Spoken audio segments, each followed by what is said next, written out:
Welcome, everybody, to the heart of downtown Boise, live inside Idaho Central Arena tonight for Front Street Fights 33, presented by Project Filter. I am Matt Johnson, and joining me tonight, we have Shino Van Hoos. We also have Cameron Moore, and what an exciting night we have ahead of you tonight, as by the end of the night, we will crown the Front Street Fights featherweight champion in our main event this evening. Will it be Andrew Cruz, the current Front Street Fights featherweight champion, who has held that title since 2024, or will it be his opponent, Derry Alderman? That is our main event tonight. Should be an exciting fight. We'll have more on that later, but we also have three other action-packed fights for you during the main event tonight. We're going to run down the rest of the card for you real quick. Of course, our main event tonight is Andrew Cruz and Derry Alderman. Our co-main event tonight is going to be Stywalt and Enzo Perez. Before that, you will see Thomas Theocaris taking on Michael McDonald, and Mitch Olsen will face off against Diteman Lloyd. That is the pro portion of our card. Cameron, what are we looking for in the amateur portion tonight? Brayton Jorgensson returns to take on Aurelio Morales to round out the amateur bouts in a guaranteed exciting fight. Sam Diteman's taking on Anthony Lee. Brandon Henley takes on Donovan Jeffcoat, who's returning from our last event. Abe Parswaz looking to have his first fight in Front Street Fights against Coulter Lee. And it kicks off with Joe Hipler versus Lucas Kenovic. All right, an exciting 9 fights ahead of you tonight from Front Street Fights 33 right here in Idaho Central Arena. To get the evening kicked off, we are going to send it into the cage with cage announcer Mike Thomas.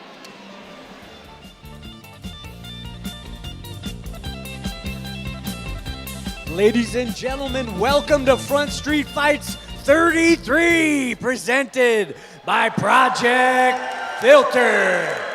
Tonight's fights are sanctioned by Idaho State Athletic Commission with Commissioner Ryan Lanham. Referees are Tom Supnet and Mike Mickelson. Judges scoring the action are Aaron Welling, Aaron Elfring, and Jeff Martinez. Scorekeeper is Scott Marker. Timekeeper, Mike Stone. Fighting out of the blue corner tonight, Lucas Kenovic.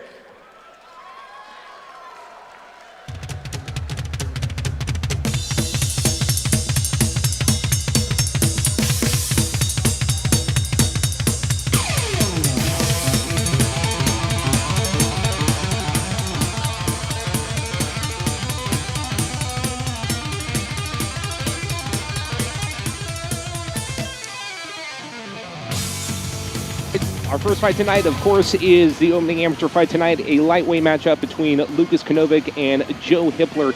Very interesting tonight. Both gentlemen are making their MMA debuts tonight. And Cameron, what's going through a fighter's mind as, you're getting ready to do it for real the first time? For most fighters, it's just a bundle of nerves. The biggest task for them in the beginning is just calming down, not blowing all that energy, reeling in what's about to happen, and getting composed. Sheena, what advice would you have, for both of these gentlemen, again, as they step in to do this for real for the first time? Yeah, it's always so fun to watch the new experience of debut fighters. So my biggest advice is just enjoy it. Enjoy the pressure, enjoy, the intensity that comes with it, and go beat some ass. And, of course, this is Lucas Kenovic stepping into the cage, 21 years old, from right here in Boise, Idaho. Sure to have quite a few fans here in the audience tonight, as fans are still filing in as we get this night going this evening.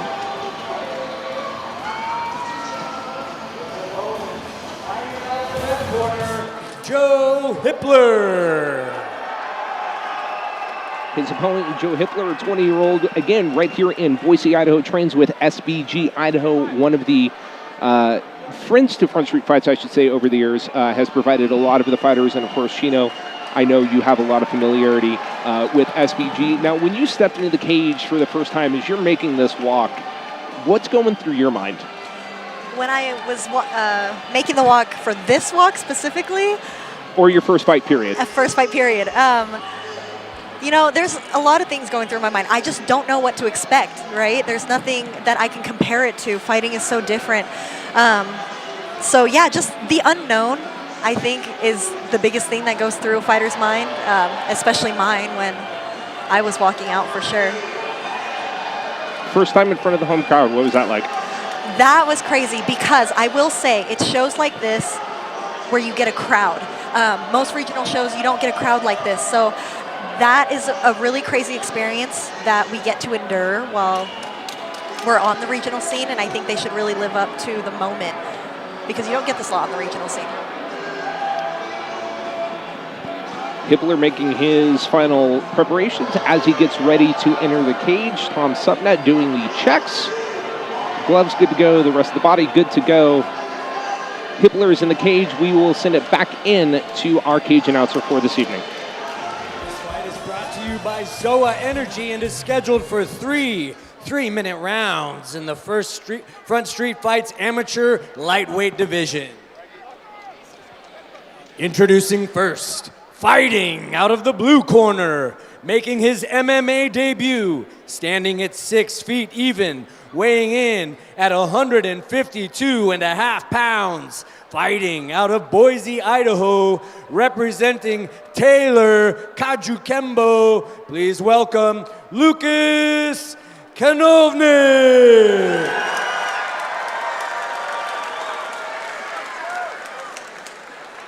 Fighting out of the red corner, making his MMA debut, standing at 6 feet even, weighing in at 155 pounds, fighting out of Boise, Idaho, representing SBG Idaho. Please welcome Joe Hipler, your referee for this fight.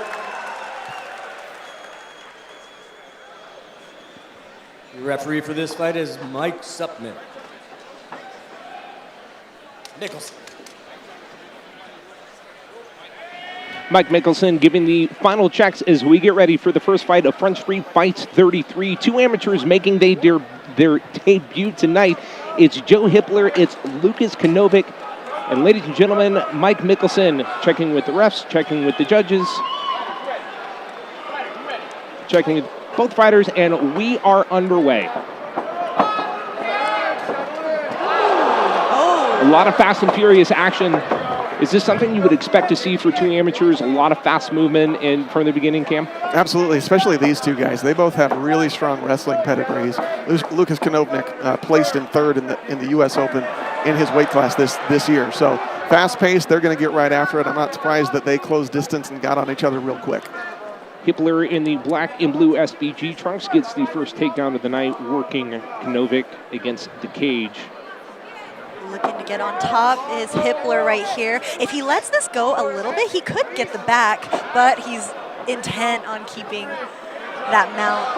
Kenovic back to his feet, takes a wild right swing and miss as both fighters reset. 2 minutes left to go in round number one. Good shot. Beautiful trip. Kenovic sweeps right through that, gets a couple of punches in there. Big right hand to Hipler. A lot of fast movement that we're seeing from Kenovic once he gets taken down.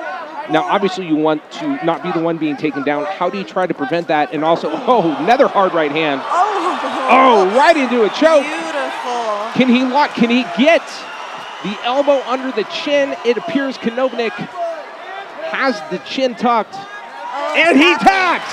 He taps. Wow, beautiful. 90 seconds into our first fight tonight. Joe Hipler gets the choke on Lucas Kenovic. What did you see there from that last 15 to 20 seconds there? Well, at first I was going to say that it started slowing down a little bit. I was like, ooh, that first little rush was got them kind of tired, got that first rush out. But that scramble was crazy. It was a beautifully organized chaos, I guess I should say. I think what we saw, too, is Hipler was really good at getting the takedowns. Of course, we saw that trip about 45 seconds ago. Kenovic was really good about responding almost immediately, either that last takedown, slipping right out of it, and immediately getting on those punches. When you're trying to escape from that, do you want to give it a second to breathe, or is it just keep going with attack mode? Well, we have to remember these guys are both wrestling backgrounds, and I think we all know that with wrestlers comes scrambles. So I think it's just kind of what you expect from two wrestlers.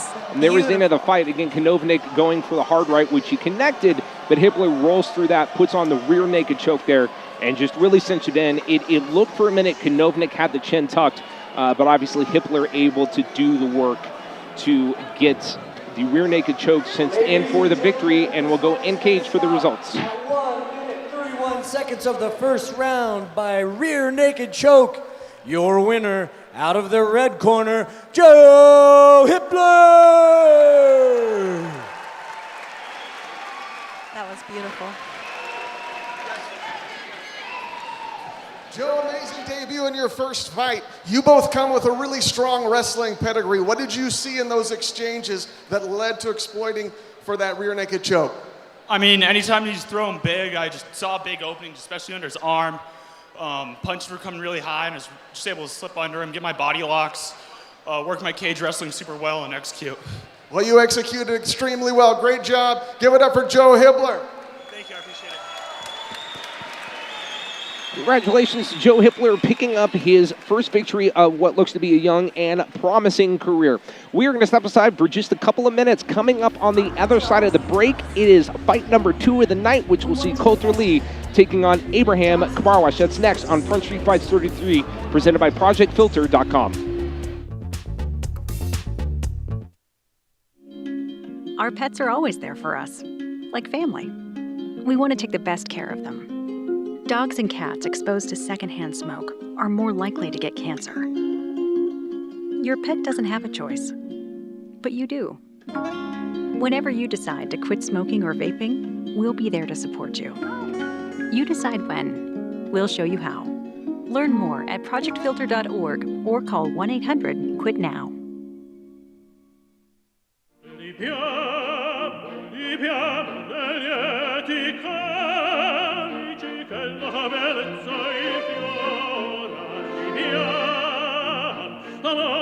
Life happens.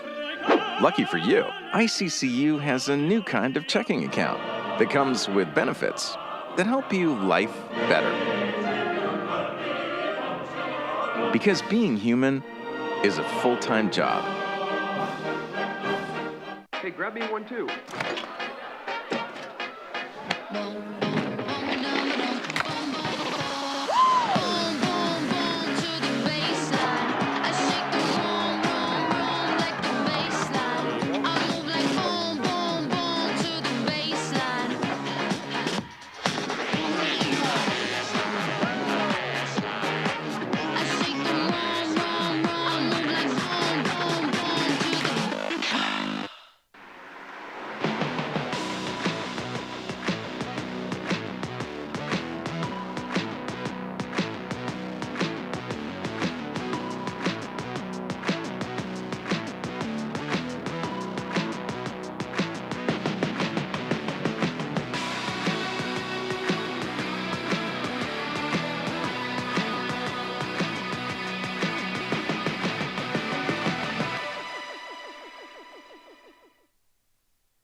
Front Street Fights is brought to you by Idaho Central Credit Union, helping members achieve financial success. Pepsi, better with Pepsi. And Jack Daniels.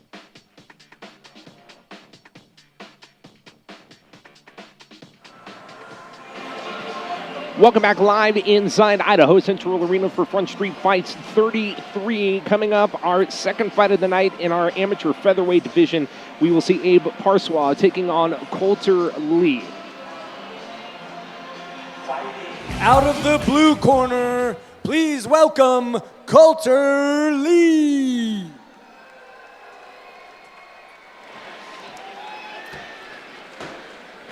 Coulter Lee, another fighter tonight, making his MMA debut tonight here from Boise, Idaho. So far, all local fighters on the card tonight that matchmaker Vita Ortega has put together. Again, now, we talked about in the last fight, both fighters making their MMA debut. Lee tonight is going up against Parsois, who has had one fight under his belt. Again, we talked about what it's like coming out there for the very first time doing it for real.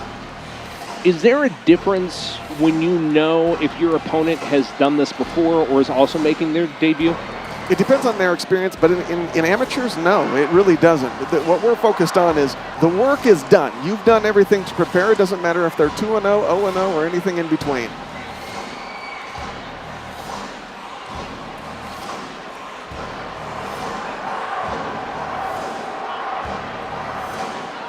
I personally think that when you're the fighter that has the experience, you kind of come in there with a little more confidence than the fighter without the experience. Is that one thing, too, you want to be, careful? Again, there's no film on your opponent who has never had a fight before. You don't want to really overestimate them. Absolutely. I think with any fight, not just your pro debut or someone who's debuting, but I think any fight you can't really let your confidence overtake and, now you're fighting too easy almost, but yeah, I think there's definitely a level of confidence knowing that, okay, I've done this before and he hasn't. I know what to expect and he doesn't.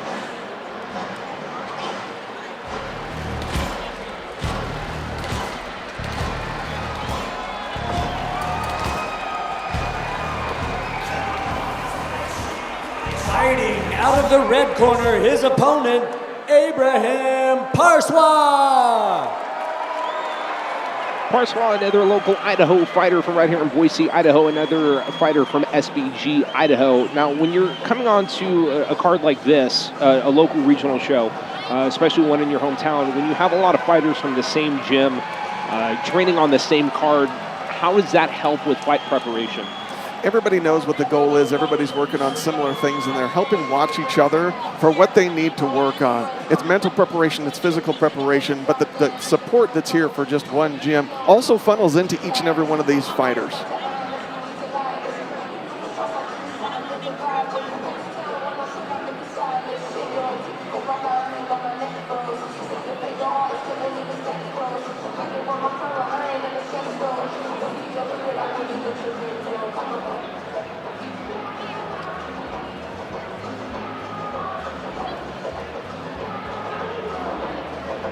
Obviously, when we get up to the pro portion of the cards, we will have a tail of the tapes, but as you're looking, and as soon as cage announcer Mike Thomas will tell us, we got a couple 5'8" fighters, both with about the same reach, both about the same weight, very evenly matched on paper. Again, if you've been a fan of Front Street Fights for the last few years, matchmaker Vita Arteaga has done a wonderful job putting together some really killer matchups and some very exciting moments. This night promises to be just the same.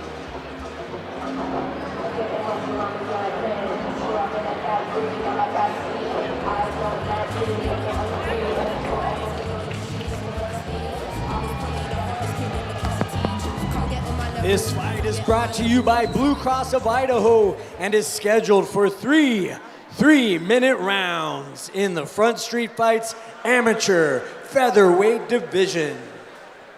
Introducing first, fighting out of the blue corner, making his MMA debut, standing at 5 feet, 8 inches tall, weighing in at 142 pounds. Fighting out of Boise, Idaho, representing Gracie, Baja, Southeast Boise, please welcome Coulter Lee!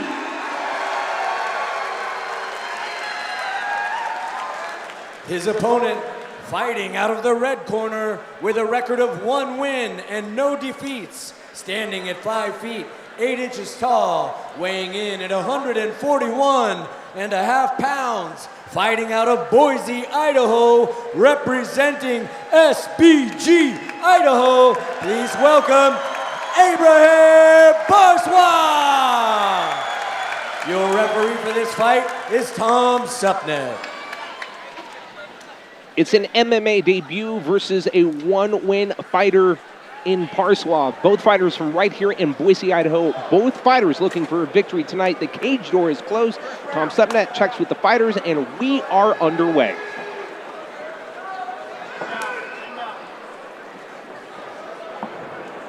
A little bit slower pace start for these guys than our last. Ooh. Nice overhand right there by Lee. Oh, following up another overhand right. Strong quick, fast takedown, almost takes out referee Tom Supnet. Interesting, he got in a twister. Those are a little hard to keep, I would say, especially when both fighters are dry. Knee by Parsois, another knee responding is Lee. It started slow, it's gotten fast really quick. Where do you think the action goes from here? Do you think we're going to stay fast, or this break we're getting right now, does it stay? I think we're going to slow down a little bit, but we're going to look for each of these guys. Although they're setting the pace with the hands, their real experience comes with everything on the ground. Abe has a phenomenal judo background. He's going to want to close distance and throw, but once it gets to the ground, Coulter Lee's fantastic with his jiu-jitsu. Left kick to the midsection, followed up by right there from Parsois to Lee. Parsois in the black and white trunks, Lee in the flat black trunks. Both locked up and again trading knees back and forth. Oh, beautiful. Ooh, left and right combination there from Parsois. What I love about Abraham is his hands are always up. His hands are right by his chin, so even the shots coming from Lee, he's ready to go. He's ready to block him.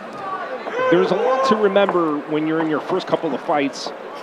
Would it be wrong to think that keeping your hands up is probably one of the most important things? It absolutely is. I mean, keeping the hands up is essential, especially for the way these guys are striking. You talked about the pace, though, earlier. We can see Coulter slowing down. Oh, hard left hand there from Parsois. He recovered well. He is keeping those hands up, but when he's throwing that right kick, he's dropping the right hand. Abe's going to look to exploit that, especially as a southpaw with that straight left. Speaking of that straight left, lands another one on Lee as Lee shoots in on Parsois. Parsois doing a good job backing up at the cage, switching the momentum, goes for that knee, but wisely backs off.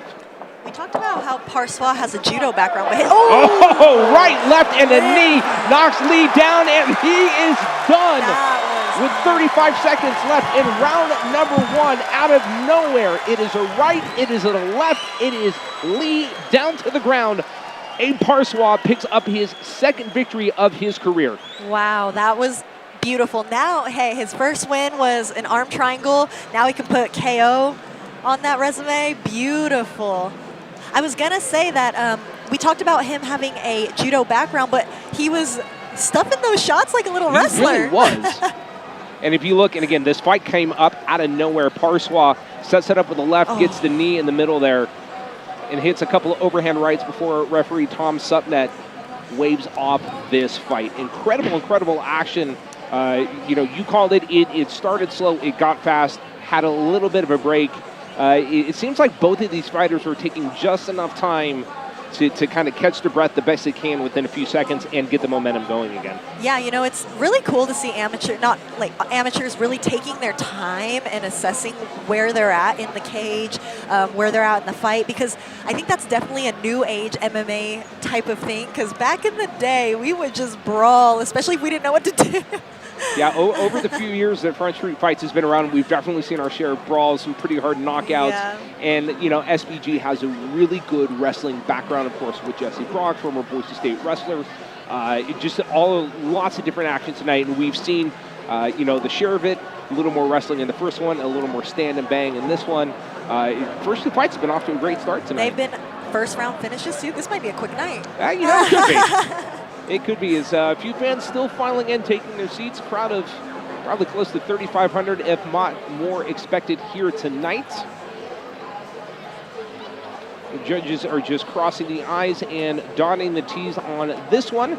And we are going to send it back into cage announcer Mike Thomas tonight to make this one official this evening. Ladies and gentlemen, this fight has been called at 2 minutes, 23 seconds of round one by TKO. Your winner out of the red corner, Abe Parsois.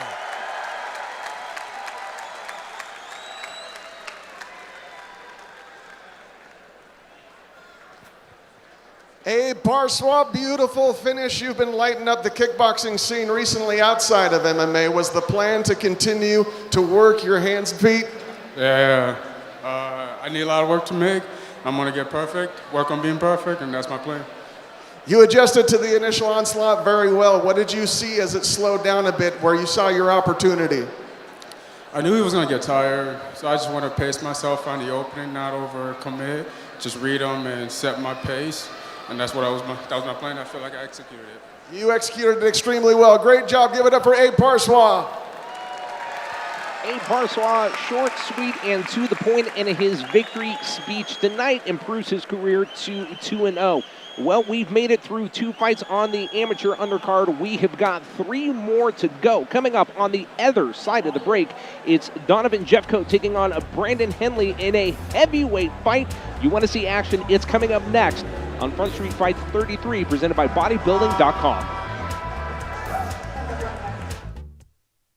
When we were deployed, the focus was always on the mission at hand. Using tobacco didn't seem near as dangerous as the missions we were doing. Quitting, that was something we could do later. Well, later comes around a lot quicker than you think. I made the choice to be tobacco-free so I could be here with my family. Your future is worth defending. You decide when, Project Filter will show you how. Visit projectfilter.org or call 1-800-QUIT-NOW. Welcome to Twin Peaks. Boise's most scenic place to catch every touchdown, home run, knockout, and slam dunk. Score big when you combine HD views, made from scratch food, and our teeth-chattering 29-degree draft beer.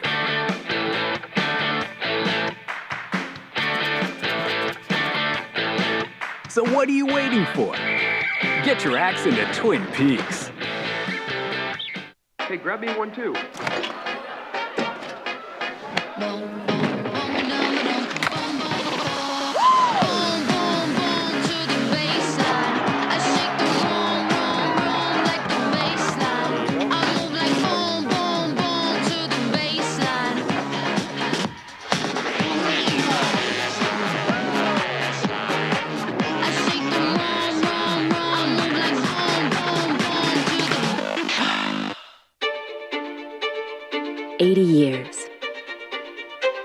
That's a lot of stories.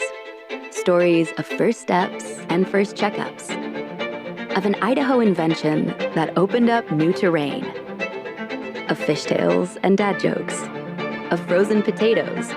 As Idaho's first health insurer, Blue Cross of Idaho was there for you then. We're here for you now, and we'll be there for every story to come. Front Street Fights is brought to you by Idaho Central Credit Union, helping members achieve financial success. Jack Daniels, Twin Peaks, eats, drinks, and scenic views. And Project Filter. You decide when, we'll show you how.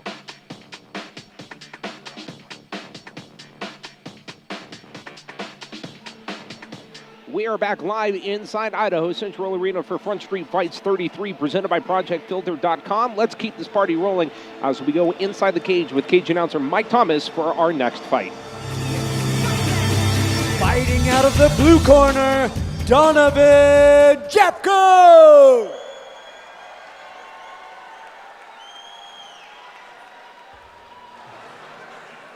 Now, not only is this a heavyweight fight, which I know fans get excited to see, this heavyweight fights, for the most part, tend to lean towards the stand-up and bang type of action that a lot of people like to see.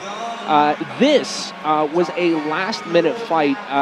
Matchmaker Vito Ortega giving us the information a little bit before the show tonight. This fight changed about 2.5 to 3 weeks ago. Henley, as you will see coming out, Brandon Henley coming out in just a few minutes. He was lined up and ready to fight for a different promotion. That fight fell apart.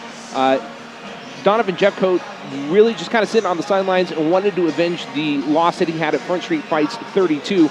So you got a fighter in Donovan Jeffcoat who wants to avenge the loss. He's got a lot to show. And then his opponent, Brandon Henley, training for another fight. Obviously, you're in that mode. You want that fight. He's ready to go tonight. Now, when you're training for a fight and that fight falls apart, and not only do you switch opponents, but you switch promotions, how much mindset change do you have to work on to change to get ready for that? You know, I think it kind of differs, right? I think it can, especially with styles, can definitely differ in the way you approach a fight. But especially at the amateur level, I think it's just about mentally being ready to go out and fight. Fighting out of the red corner, please welcome Brandon Henley. And for Brandon Henley, again, you know, he has changed opponents.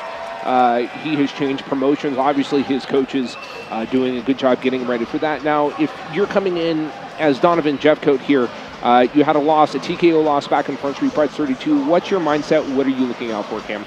For Donovan, you hit it on the head. He's looking to avenge that loss. I mean, he's produced a highlight reel knockout in this cage in the past. He wants to add another one to his belt. Donovan is always a gamer. He's always ready to go. Just because he wasn't training for a fight doesn't mean he's not always just ready to get in there and bang. Also, can we note that Brandon Henley, this is his first fight back to MMA in over 2 years. He's been doing some kickboxing fights, so we will see how that confidence from his kickboxing fights translates over. But can adding in kickboxing fight, obviously, you know, if you have the boxing side of it, but you add in the more martial art kickboxing side, is that a good thing to add to your repertoire, and how do you balance that? I think it's just the competition as well at this point, right? Like, when you're an amateur as well, you're trying to figure out what your game is, and I think just making sure everything is overall good, up to par, and I think just adding in that kickboxing resume just helps with the competition in MMA. And usually at some point of the night, I will talk entrance music and the mindset behind that. I want to give my first entrance music shout out. We have Limp Bizkit and the classic Rolling. All-time banger. Of course. Don't care who you are. You say you hate it, you probably love it. Am I right, Cam? Absolutely. I mean, the downside of having such a great song is it's going to hype up your opponent just as much.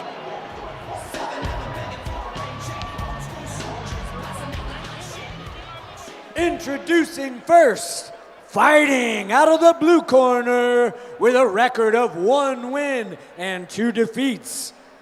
Standing 6 feet even, weighing in at 256 pounds, fighting out of Caldwell, Idaho, representing Sidekicks MMA. Please welcome Donovan the Outlaw Jeffcoat.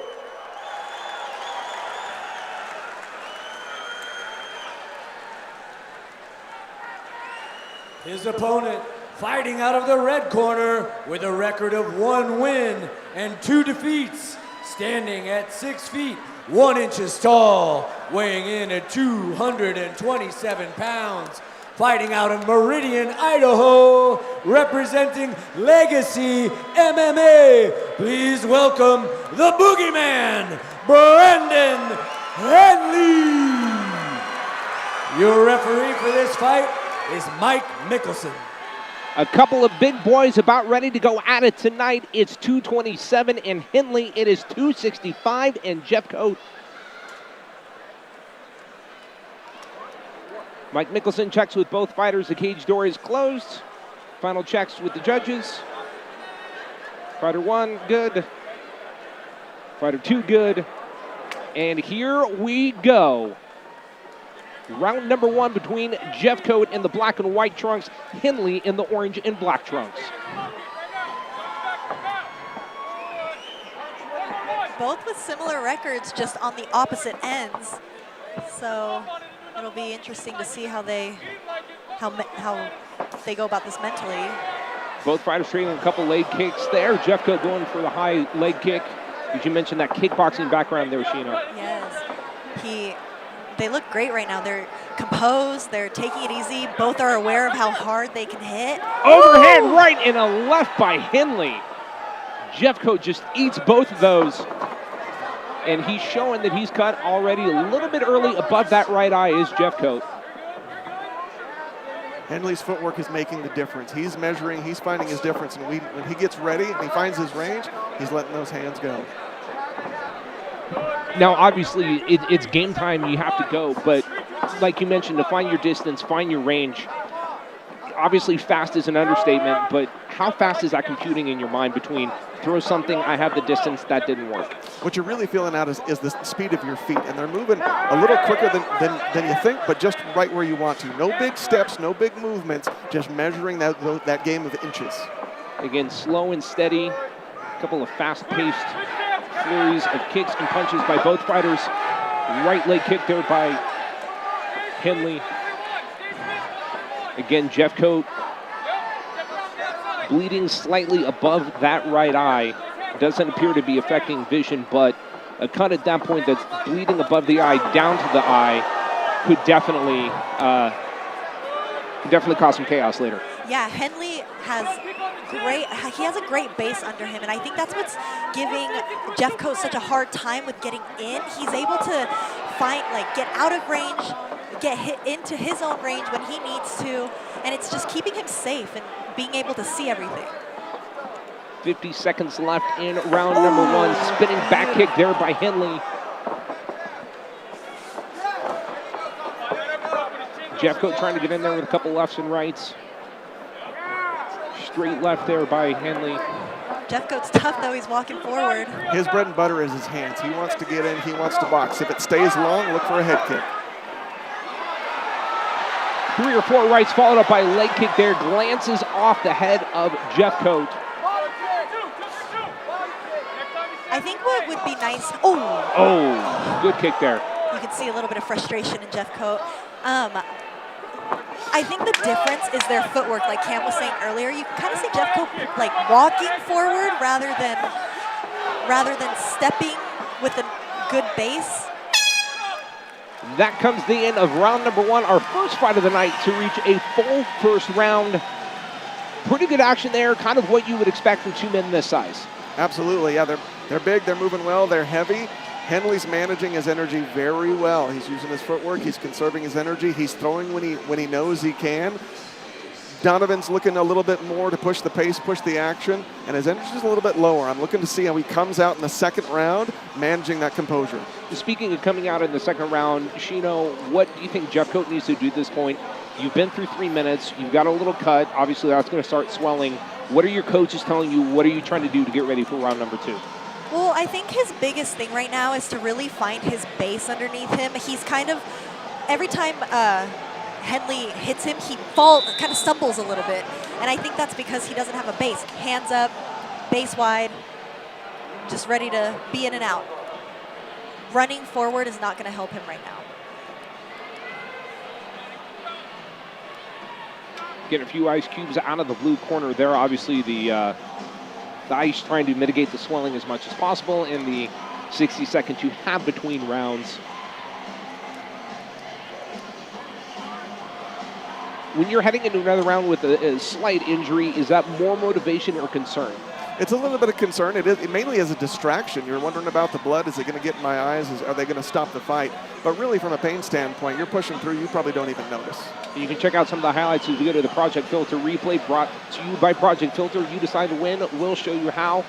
That's some of the action you saw in the first round, and we're going to see more of that as we are underway in round number 2. Both gentlemen exchanging pleasantries before going back to business.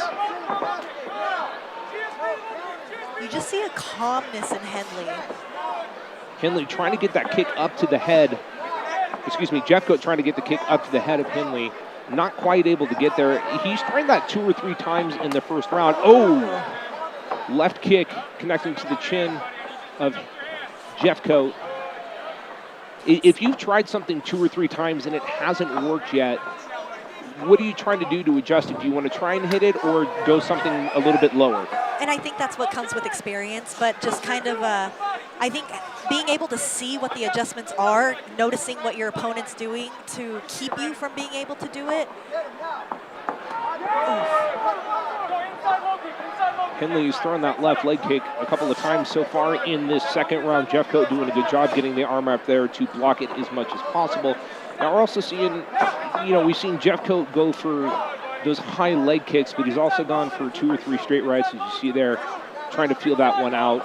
Think it's just maybe a matter of time before he can get one in there? Absolutely. He's measuring his distance again very, very well. He's figured out that Jeffcoat has 2 ranges. He wants to be real close and throw short punches, or he wants to stay out and throw head kicks. And he keeps him in the mid-range, staying and playing his game. It's a matter of time before he continues to capitalize on that.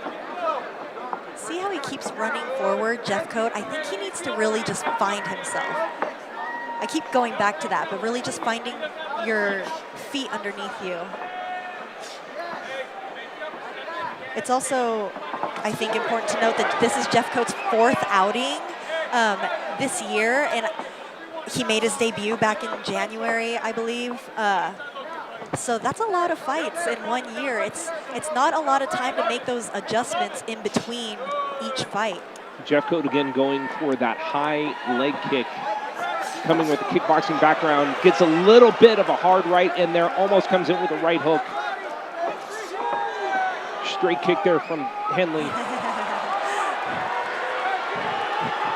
Did he say He gets a right kick there. That's funny. Low leg kick, upper left from Henley to Jeffcoat. 30 seconds left in round number 2. Henley switching back and forth. Glancing blow by Jeffcoat. He's getting close to landing a couple of big rights. He's gotten there. He's starting to find his distance a little better. Goes for that uppercut. Just narrowly misses as we come up to the final 10 seconds of round number 2.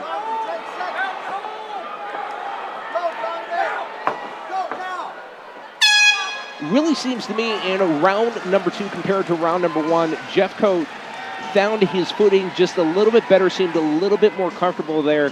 It started towards the end there, as composed as Henley's looked through the first 2 rounds, maybe starting to give him a little pause to think about some stuff.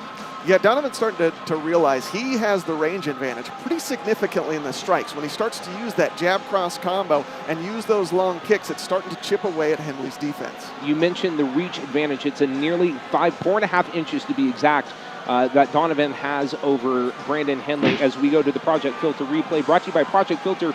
You decide when, we'll show you how. And again, as you see, Shino, a lot of that feeling out and then getting there and kind of seeing what you can make happen. Yeah, so notice how Henley here is southpaw and Jeffcoat is orthodox, and how Henley touches his hand. That is such a mirror stance thing to do right here, where he touches the hand and it makes Jeffcoat unsure of his range.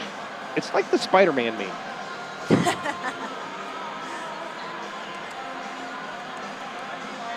Referee Mike Mickelson giving a little talking to Donovan Jeffcoat there for, wouldn't really call it an incident, but something we saw towards the latter half of round number 2 there.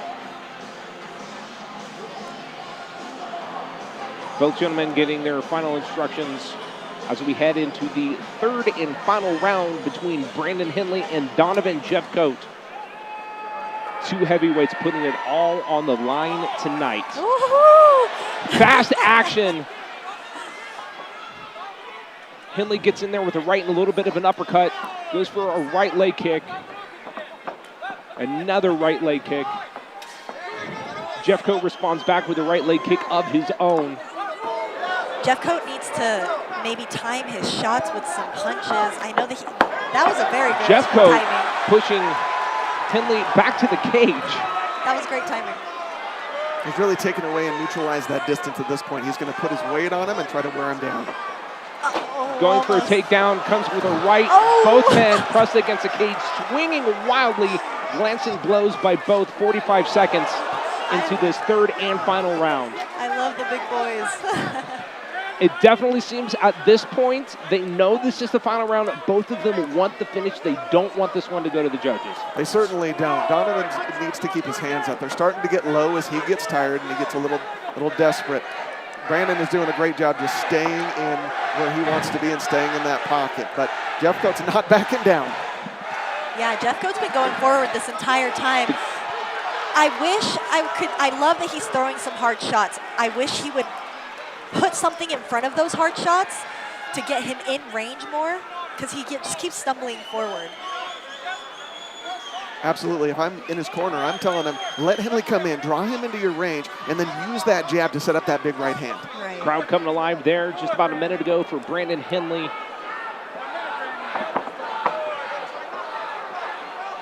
We're back to a little bit of a feeling out process as we have just 70 seconds left in this fight. The question, is this one going to go the distance? Will we see a finish in this one?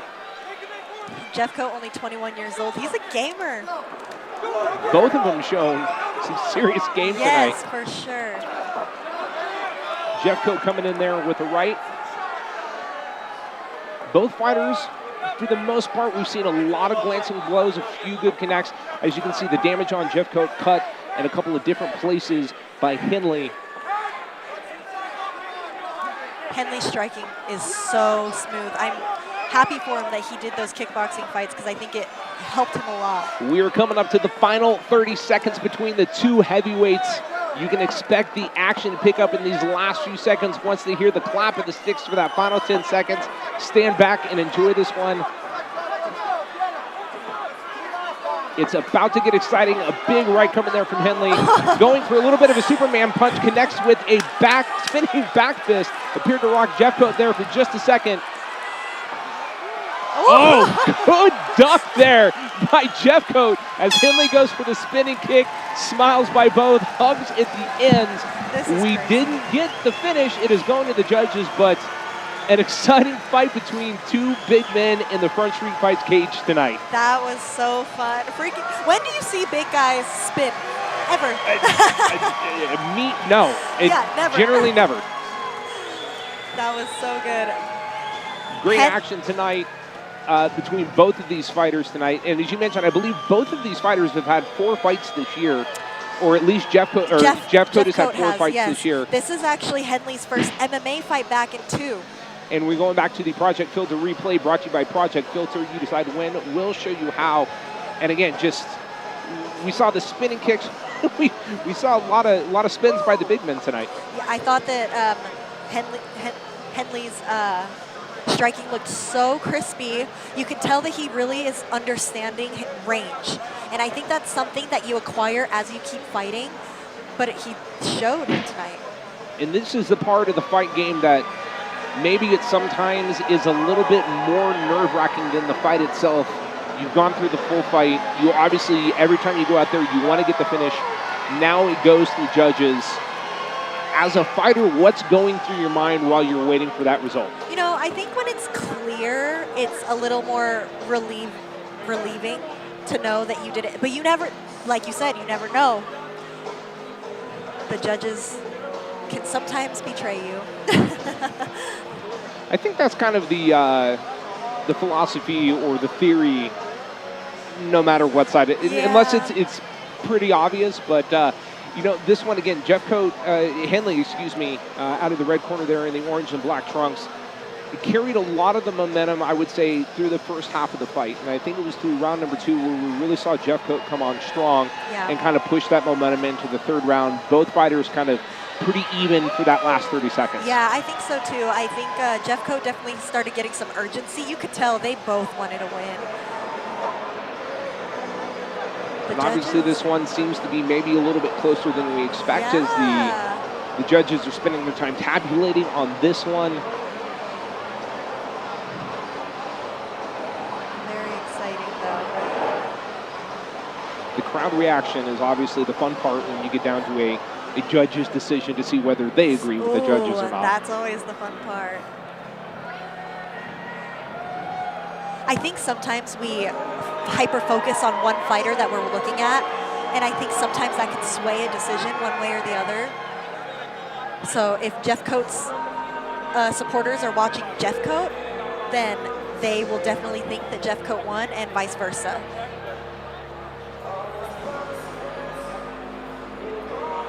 You can see both fighters with that look of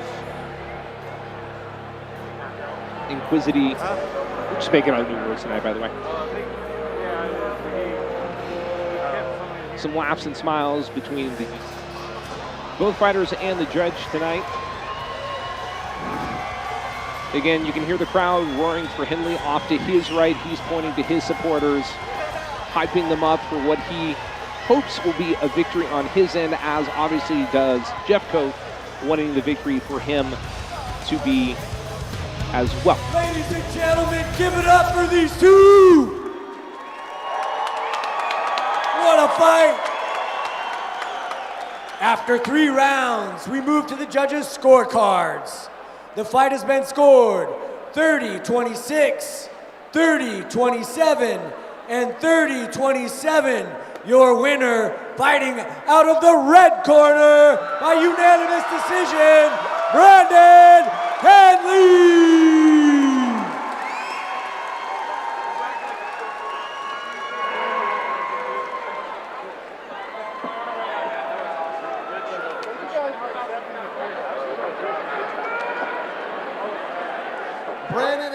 incredible fight. I think I speak for everyone when they say that was quite a show. You spent this year really working on your kickboxing and having kickboxing fights outside of your MMA career.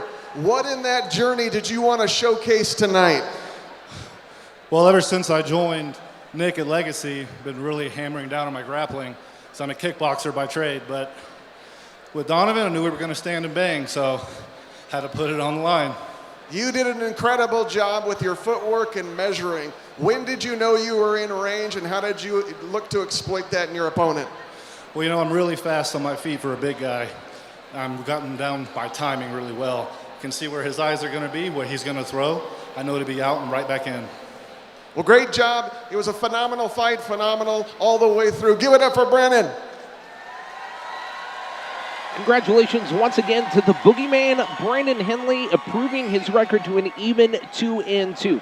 Well, coming up on the other side of the break, it is our third amateur fight of the night. That will be Sam Diteman versus Anthony Lee, a welterweight fight on the other side of the break when we return to Front Street Fights 33, presented by ProjectFilter.com. Look at me now. Look, man, I was searching for a better way, praying, hoping for a better day. Quit, never hesitate. If it's a will, it's gotta be a way. And I was thinking about the moment I decided to quit vaping. I realized my friends were going down a different path. I just wanted a better tool. Hey guys, guess what? My brother quit vaping. Let's go. Text Start My Quit to 36072 or check out projectfilter.org.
I've always wanted to do that.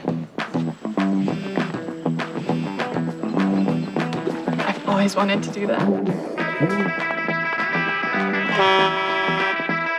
Well, I've wanted everything. I always wanted to do this. I always wanted to do that! Next round on me.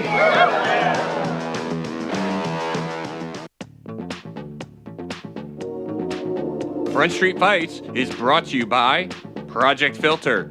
You decide when, we'll show you how. Twin Peaks, eats, drinks, and scenic views. St. Luke's Sports Medicine. And Pepsi, better with Pepsi.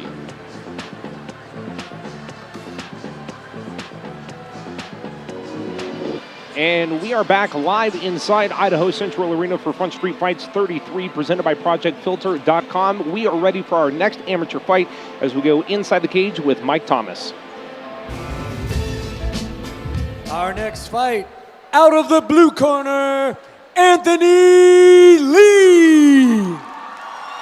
And we've seen 3 fights tonight in the amateur division, and we are going to take a look at the amateur rules tonight, brought to you by Pepsi. It is better with Pepsi. Obviously, there are a different set of rules between the amateurs and the pros, as we're about a little over halfway through the amateur side of the fight. Cam, why don't you take us through the rules of the amateur fights? During amateur fights, the duration is 3 3-minute rounds. There's 3 judges that score the fights. They do have some restrictions the pros don't, including no elbow strikes and no knee strikes to the head. The point scoring is based on effective striking, grappling, aggression, and control time. And Sheena, I'm sorry you keep calling you Sheena. I'm going to get it right at some point tonight. Sheena, with the restrictions, the no elbow strikes, the no knee strikes to the head, how hard is that to remember once the adrenaline is flowing? I think for amateurs, it's not that hard to remember. They shouldn't be training with them anyway, so it's probably just something that they don't even include in their toolbox during training. Now, on the other end, remembering that you have those as a pro, that's the... Because sometimes you get comfortable with your training as an amateur, then you can get to the elbow strikes and knee strikes to the head.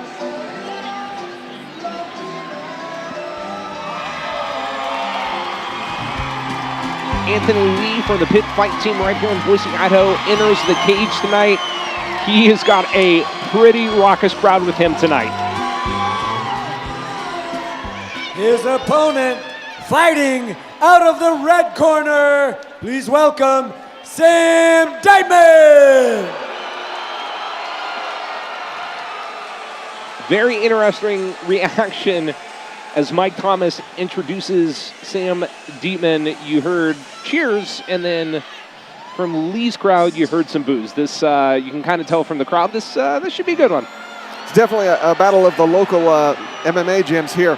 The Pit, notorious for their Hawaiian Kempo and Jiu-Jitsu. SBG, obviously legendary here at Front Street Fights.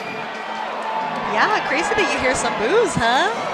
Yeah, it's especially, you know, not taking away from any of the amateurs tonight, but a lot of the times once we get up to the pro portion of the card, you get a lot more enthusiasm for the crowd. But it's fun to hear, and probably something good and exciting to get that adrenaline up for both these fighters. Yeah, absolutely. You know what? Cheers or boos, enjoy it, embrace it. Let them boo. And again, Cameron, you kind of touched on it. We've got the Pit Fight Team, legendary here in Boise, and SBG Idaho, legendary here in Boise. Is there a little something more that you put behind it when you know you're going up against a kind of crosstown gym, kind of a rival, so to speak? You do, definitely. I mean, it's kind of like, you know, high school wrestling. You have your rivals, you have your locals. You may not even know the person, but just knowing that from the other gym kind of makes them a little bit more focused than an out-of-towner. Sam Diteman stepping in the cage. Mixed reaction from the crowd tonight. If you can see it in his corner, the one, the only, the legendary, original, I believe, bantamweight champion of Front Street Fights, Jesse Brock.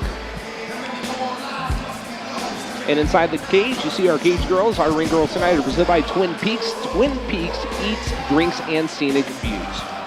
We, of course, are live on KTVB Plus and the Front Street Fights YouTube channel. To get the third amateur fight rolling, we are going to send it back into the cage with cage announcer Mike Thomas. This fight is brought to you by St. Luke's Sport Medicine and is scheduled for three 3-minute rounds in the Front Street Fights Amateur Welterweight Division. Introducing first, fighting out of the blue corner, making his MMA debut, standing at 6 feet, 2 inches tall, weighing in at 169 pounds, fighting out of Boise, Idaho, representing the Pit Fight Team. Please welcome Anthony Peanut Lee.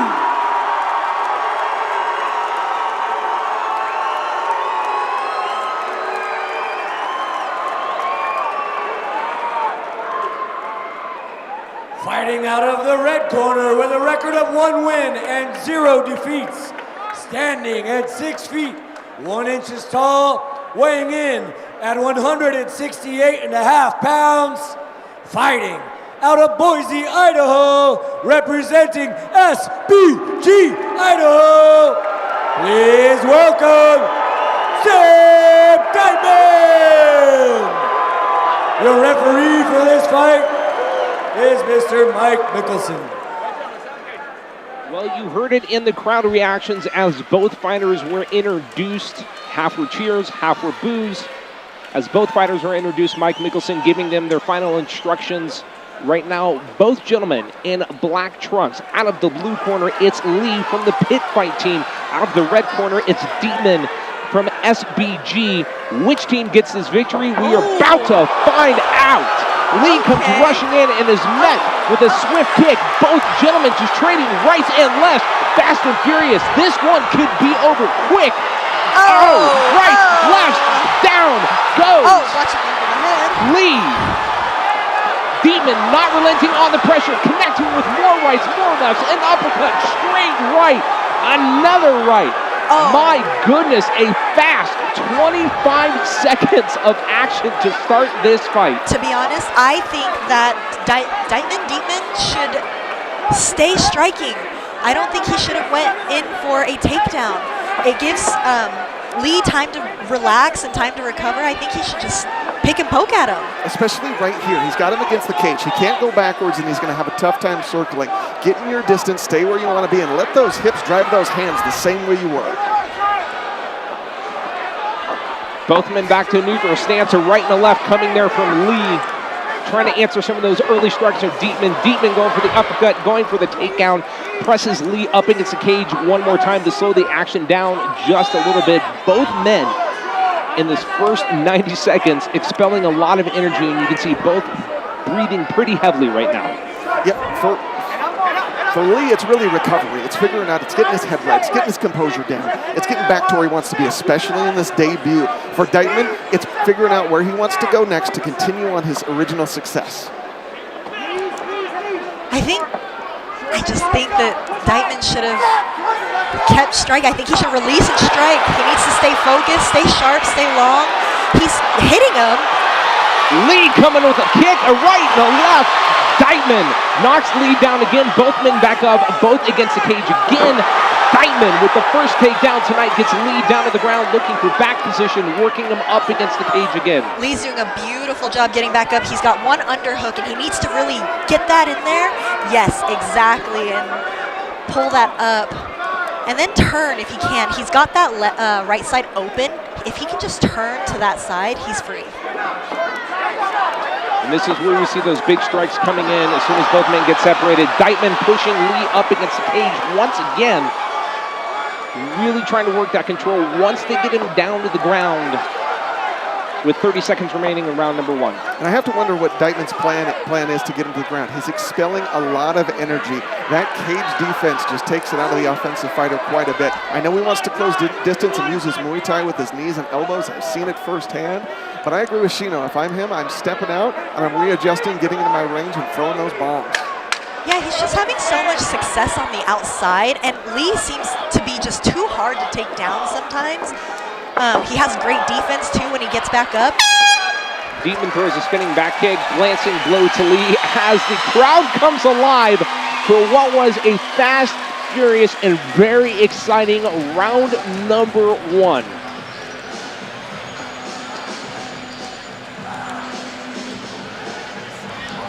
As we go to the Project Filter replay, brought to you by Project Filter, you decide when, we'll show you how. What are you seeing from the first round from both of these gentlemen here, Cameron? Yeah, if I'm cornering Sam Diteman, what I'm telling him is, hey, you're throwing really good punches, you're throwing a good right hand, you're throwing with a lot of power, but when you do, you're dropping the opposite hand, and you're susceptible to the exact same counter. If I'm talking to Anthony Lee, I'm saying, hey, let's use that Kempo, let's use our kicking strikes, let's find our distance and not get into the boxing exchange. It's very obvious that Lee out of the blue corner wants to stand bang. He wants a fast pace. You saw Diteman kind of respond with that a little bit, but then also wants to get into the cage, get him to the ground. Knowing that now, how do you approach the first 5 to 10 seconds of round number two? I just think that he needs to kind of maybe slow down a little bit, just a little less frantic. Be a little less frantic, and I think it could go a long way for him so that he can just see where he's going, where Diteman's going. Here we go with round number two. Both men rushing in, backing off just a little bit. Exchanging leg kicks is both men. Another right there from Lee. Front kick attempt there by Diteman. Both men exchanging some rights and lefts. Diteman keeping up those punches, kind of wearing Lee down pretty quick, and once again pressing him against the cage, slowing the pace down. Kind of seems to where Diteman wants to live in this fight right now. See, I feel like Diteman is close to finishing the fight. He just has to keep picking at him.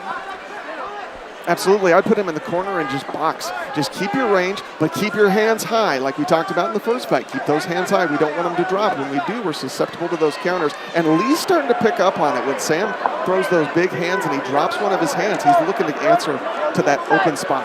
And again, both men in black trunks tonight. Diteman in the SBGI donned trunks.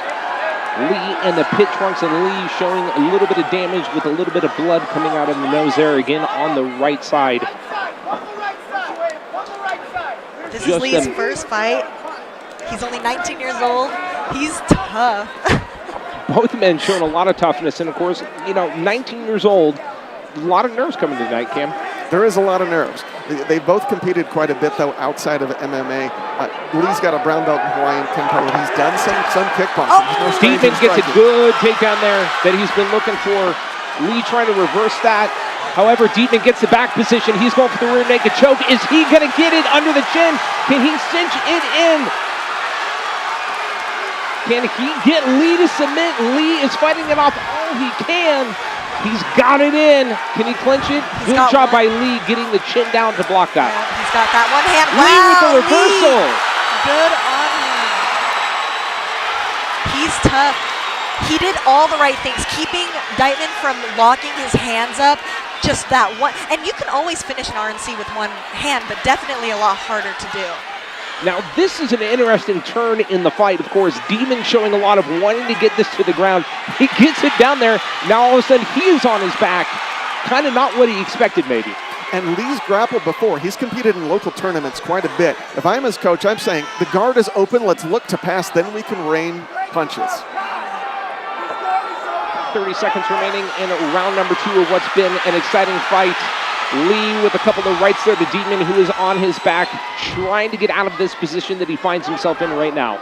If Lee can push those knees down and isolate them, then he can get past them. Diteman tries to get him away. Lee right back on top. Now Diteman needs to get that bottom knee through so that he can make that space again.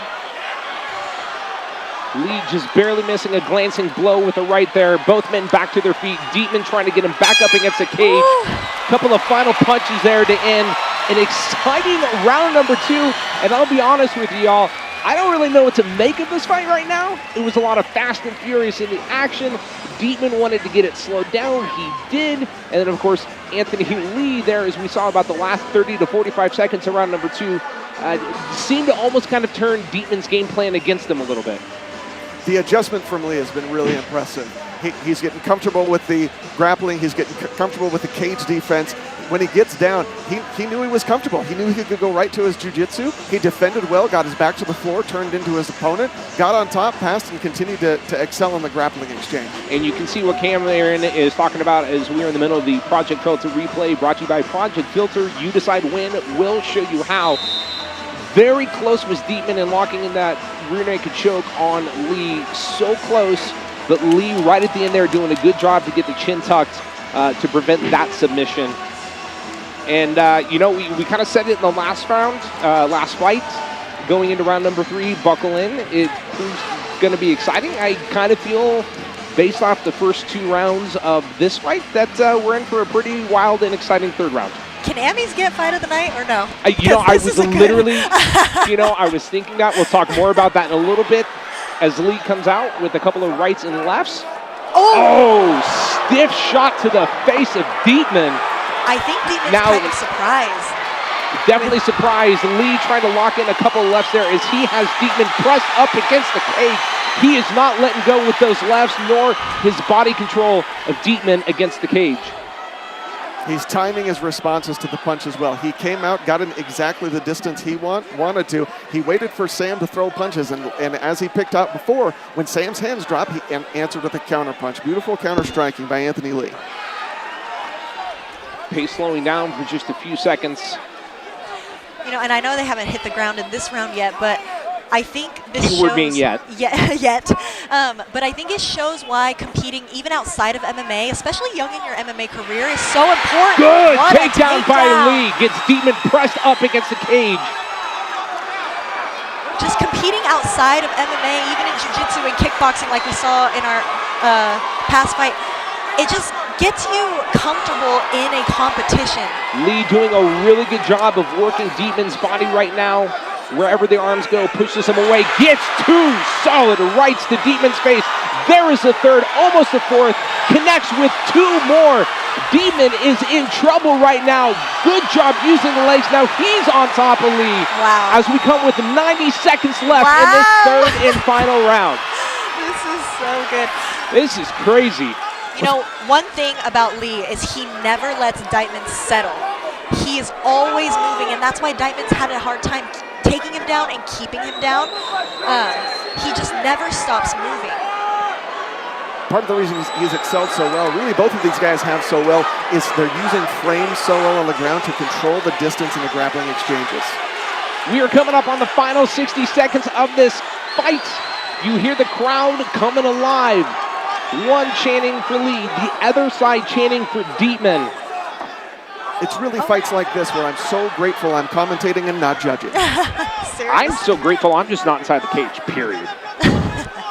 Don't be scared. I'm kind of a wuss. 35 seconds left in what has been one of the, if not the most exciting of the 4 fights that we have seen tonight. Lee, another takedown to Diteman. And if you could get a close shot on Lee's face, definitely showing a little bit of exhaustion right now, not really kind of sure what to do. Diteman just really pressing him up against that cage. Diteman having to do everything he can to counteract this. If he's got anything left, he's got 10 seconds to figure it out. Diteman just needs to get his feet on his hips and start kicking out. Late shot right there as the fight comes to a close. The crowded Idaho Central Arena comes to their feet. What a fight tonight between Sam Diteman and Anthony Lee. Absolutely phenomenal job by both of these guys. Good adjustments, good debut for Anthony. Excellent return fight for Sam Diteman. Really proud of both of these guys. Like we said earlier, do Amis get fight of the night? Because that was insane. So far, that's the contention. Hands down, absolutely was the fight of the night as we go to the Project Filter replay brought to you by Project Filter. You decide when. We'll show you how. Lee and Diteman. Hats off to both of these men tonight. And, you know, as we saw at the beginning of the fight, Lee came out with a lot of speed, throwing a lot of punches. It was very evident very early on that Diteman wanted to slow it down, get him up against the cage, get him down to the ground. And as the fight seemed to go on, Lee was very adaptive to that. And as I mentioned at one point, almost kind of flipped the strategy on Diteman's head a little bit. Yeah, it almost seemed like his game plan coming into it was to rush Diteman. But then I think he realized that Diteman's very skilled on the feet, obviously going for shots. And I think that really made him have to slow down and assess what's happening instead of just coming out rushing. And I think it worked in his favor very well. He was able to reverse a lot of positions and get ahead really good. Again, absolutely incredible fight tonight. Anthony Lee out of Boise, Idaho, representing the Pit Fight Team in his MMA debut. Sam Diteman representing SBG, the crosstown rivals. As the judges are tabulating the score, one is going to come away with the victory. Will it be Diteman going to a perfect 2-0, or will it be Anthony Lee scoring his first victory? And if this is a victory for Lee, which we will find out here shortly, how exciting is it not only to pick up your first win in your first fight, but in a manner like that of such an absolutely incredible fight? Yeah, you know, I was going to mention that. Earlier we talked about when you are 1-0 and you come in probably a little more confident because you know that you've had the experience over your debut opponent. And I think that Lee showed us that he had none of those concerns in his head at all. All right, well, cage announcer Mike Thomas has the results. We are going to go back inside the cage to figure out who is victorious tonight. Ladies and gentlemen, give it up for a barn burner. After 3 rounds, we will move to the judges' scorecards. This fight has been scored 29-28, 29-28, and 29-27 for your winner by unanimous decision. Out of the red corner, Sam Diteman!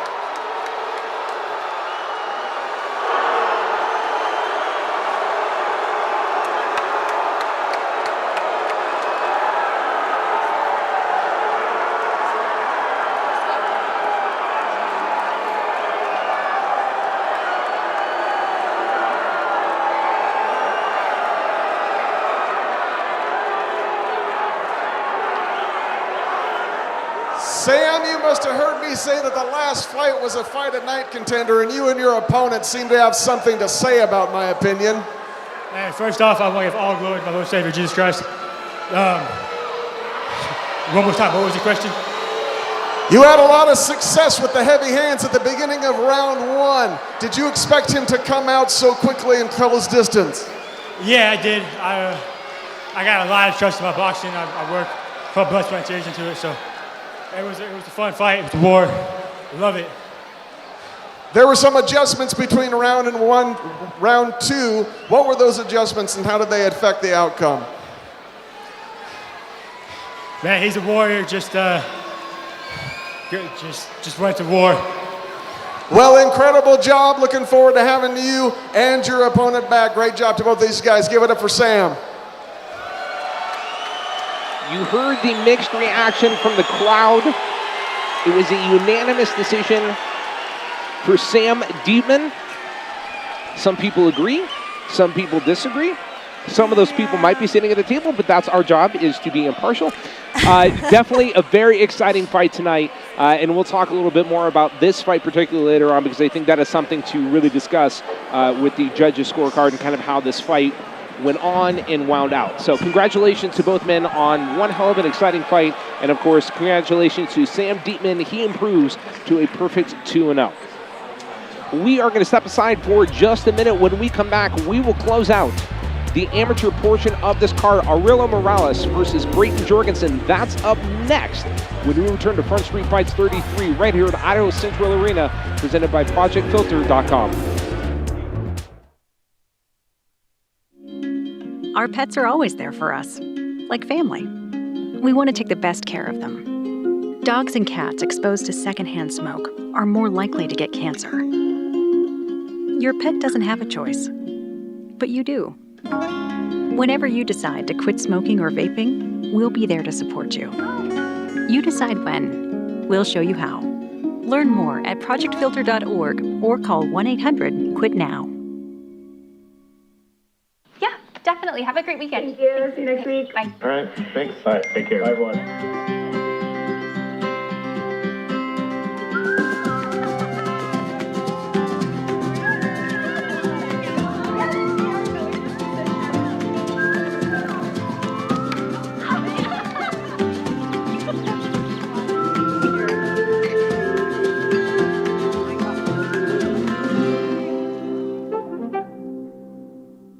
Hey, grab me one too.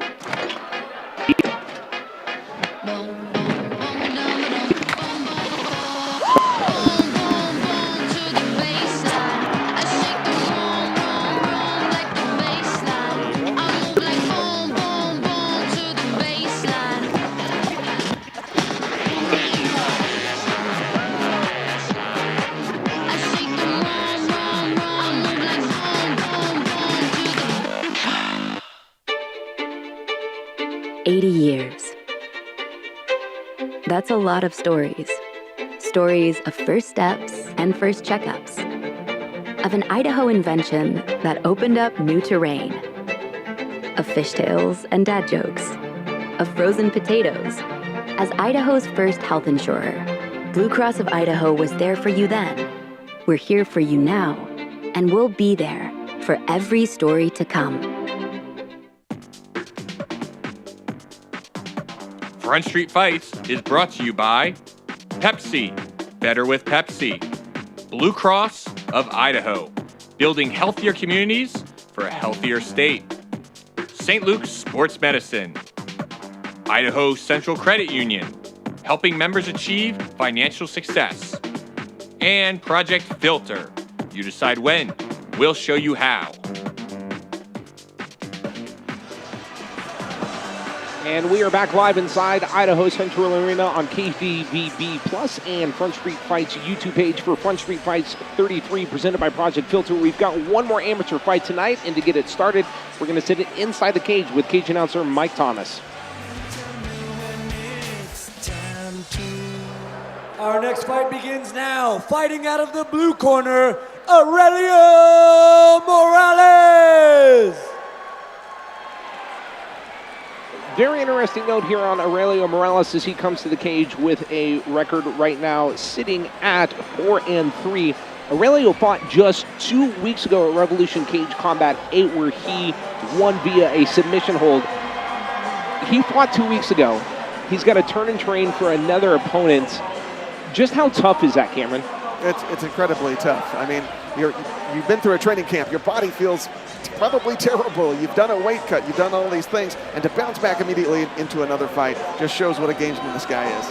Now, not only did he fight 2 weeks ago, but this is also his fourth fight this year, as it will be Brayton Jorgensen's fourth fight. And we're going to see Brayton here in just a few minutes.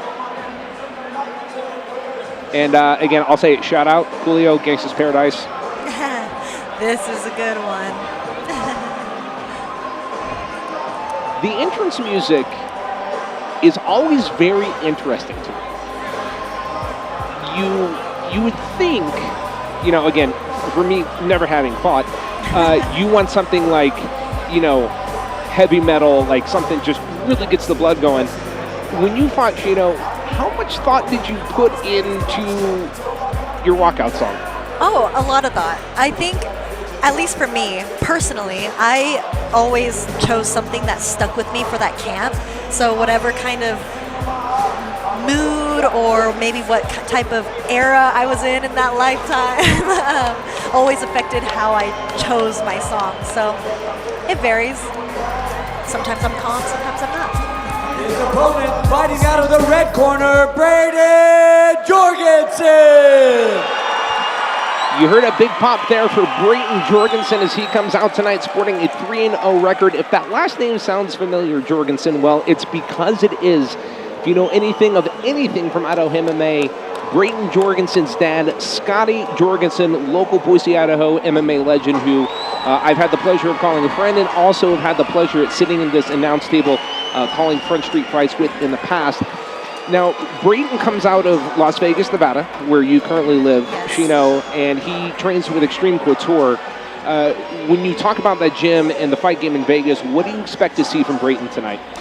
So Brayton, he's so young. He's 19 years old. His dad is a former UFC, legend, and he's training out of Extreme Couture in Las Vegas, the fight capital of the world. He's just set up for success. He gets to be around these, not just his dad, but other elite fighters, and not just from the past, but the elite UFC fighters of current day. And I think that, and seeing their lifestyle and how they operate and how they train and the mindset, being able to talk to them day in and day out, I think that's a huge advantage in just the mental side for Brayton.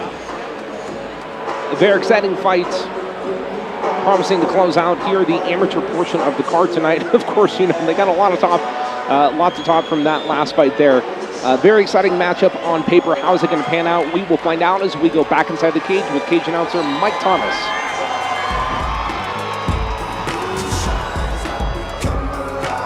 This fight is brought to you by Project Filter and is scheduled for three-minute rounds in the Front Street Fights Amateur Bantamweight Division. Introducing first, fighting out of the blue corner with a record of 4 wins, 3 defeats, standing 5 feet, 9 inches tall, weighing in at 133.5 pounds, fighting out of Nampa, Idaho, representing Sidekicks and Team Luxido. Please welcome Aurelio Peligro Morales. His opponent, fighting out of the red corner with a record of 3 wins, 0 defeats, standing at 5 feet, 8 inches tall, weighing in at 135 pounds, fighting out of Las Vegas, Nevada, representing Extreme Couture. Please welcome Brayton Jorgensson. Your referee for this fight is Tom Sipnick. Brayton Jorgensson in the black trunks. Aurelio Morales in the silver and white trunks. Cage doors closed. Tom Supnet gives the direction, and we are underway in our fifth and final amateur fight of the night. Oh, I'm excited for this. What speed displayed by both men. Morales, a little slip up there, and Jorgensson quick to capitalize. Absolutely. If Braden can get this staying on the ground and work his jiu-jitsu, work his wrestling, it's going to feed right into what he wants. He is no stranger to those submissions, and he's going to look to take another one home if he can keep it down on the ground. Ooh, passing. Beautiful pass to Mount. Right to Mount. But again, not settling and getting right back up to his feet is Aurelio. The strength and speed of both men in this first 30 seconds of this fight. And how hard is it right now as you see Jorgensson trying to control Morales from his back? Yeah, I think when you get to this point, you kind of have to ditch that over. Beautiful. Morales lifts Jorgensson into the air and dumps him on his back. Gets that back control, but Jorgensson right out of it, back on top. The speed and reversal of both men, incredible so far. Phenomenal job. Now what Jorgensson needs to do is he needs to get some range so he can work on those punches, but also break the guard so he can look to pass and set up his grappling. He needs to stuff his hips, and by that I mean he just needs to have his posture high and get his legs, Aurelio's legs, up so that he can't hip away and make space for himself, so that he can keep delivering those punches from the top position. Aurelio's legs are wide open. He's susceptible to the pass. Jorgensson needs to see it, stuff a knee, and pass at least to half, if not all the way to full. Jorgensson coming in with their left, couple of rights. No panic for Morales. Kind of takes them, sets it back. Both men kind of at a neutral pace as we come up with 70 seconds left in round number 1.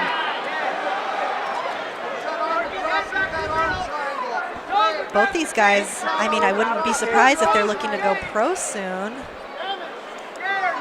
Jorgensson with a 3-0 record, 4-3 record for Morales. Is it about 6? I mean, where do you make the decision, Shino, that you want to go pro? I mean, I think typically that 5-fight mark is a good kind of time to start thinking about it. You know, for Jorgensson, I know this is only his 4th fight. He's only fought this year. So if he took more time, I wouldn't be surprised either. But I would say that, that 5-fight mark, I mean... 2 big rights there from Jorgensson. Morales stunned just a little bit, but a good job, again, slowing Jorgensson down, kind of mitigating some of the damage that Jorgensson could impose. You know, and with that said, with the whole going pro thing, I think it's important to note I guess that difference between soon-to-be pros and a fresh amateur, right? Like their fight composure, their fight IQ. I think you see it in both of these guys, how they were just in crazy scrambles and they were both composed, both got back up to their feet and just ready to go, and I think that's the difference. As we go into the Project Filter replay brought to you by Project Filter, you decide when, we'll show you how. Cameron, how would you summarize that first round between both fighters? It was just a really good grappling exchange, and it was really impressive to see. Both these guys are great strikers and have great striking coaches in their corners, but for it to go straight to the ground was really interesting to see. I was really impressed with Morales. He's had ups and downs with his grappling, but today it's really sharp. He's clearly made some adjustments to escape into those dominant positions. He does have some choke submissions, though. Both have 3.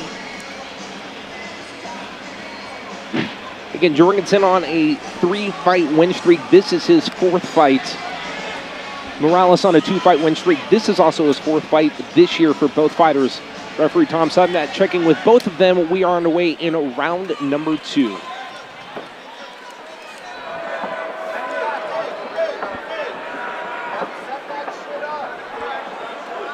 Both men in this first 15 seconds, more of a feeling out process than I think we saw in the first. Morales has had success in the past with his footwork. He has fantastic footwork. If he can keep it away, he can move really well. Great knees in the exchange. He's done a really good job, Brayton closing distance and taking that footwork away. We'll see if he can get it back to the ground. Brayton here working for that takedown and gets Works it and gets it. A little bit of a danger though. Morales may be trying to look into sort of triangle. Guillotine. Brayton's not in a ton of danger in the position they were in because there's no body behind the choke. He's also doesn't have anything under the chin right now, and he's in a dominant position. If Morales continues to look for this choke, it's most likely he's just going to burn out his arms, and Brayton's going to get on top and have his way with it. You know, this might be a good opportunity for Brayton to even work an arm triangle from here. Just kind of scoop his head under that arm and just start working up to an arm triangle. And you're seeing some strength there by Jorgensson trying to pry the hands apart of Morales, which he does. Now, what does this Vantage do? Well, and we get a little bit of reversal. I was going to say, what does that Vantage do for both fighters now we're at this point? You know, Morales is doing a really good job in the leverage battle and the hips battle. Every time he feels Brayton come off or come high, he's adjusting and getting that sweep and coming up on top. And that's what I mean earlier by that's why it's so important not to settle. Don't let your opponent settle on top. Just keep moving. Jorgensson slipped out the back door. Morales right back Oh, on top. a Darce again. here. Or an Anaconda. This is an Anaconda. My bad. Vince would be very disappointed. Aurelio's going to look to capture a leg to keep Brayton from turning. We can't tell from our vantage point if he has it under the chin, but Jorgensson still fighting against it. Trying to get out of the grasp of Morales. He might be tiring here. We really can't tell. If Brayton's good here, I would say just let him burn his arms out a little bit. How hard is that to do if somebody's close to getting in some form of a choke to just kind of, as you said, let them burn their arms out? I think you just feel the difference between Good escape by being in Jorgensson. danger or not, so. Morales very close several times in the last 30 to 45 seconds of cinching in that choke. Jorgensson doing a good job getting out of it as we come up on the final 10 seconds of this second round. Good pass to half guard. Again, Aurelio with those hips. Always moving. Both of these gentlemen just really interlocked for the first 2 rounds. Able to kind of take the momentum whichever way it's coming from and really kind of reverse, pass through, do all the things. Something you don't see with heavyweights. Yeah, you know, we definitely didn't see that with the heavyweights. One thing that I love what Jorgensson is doing whenever he's on top, in top position, his head position. He's always got his head underneath Morales' head, keeping Morales stretched out and not able to move his neck. Pretty even matchup through these first 2 rounds as we go to the Project Filter replay brought to you by Project Filter. You decide when, we'll show you how. Cameron, if you're the cornerman for both fighters, we've seen, again, a very even matchup through 2 rounds. What are you telling your fighter? If I'm cornering Brayton, I'm telling him, let's just continue to get him to the ground. Let's use that wrestling that we know he has. Let's get it to the ground, but let's look for those opportunities when those legs open to pass and get to a dominant position.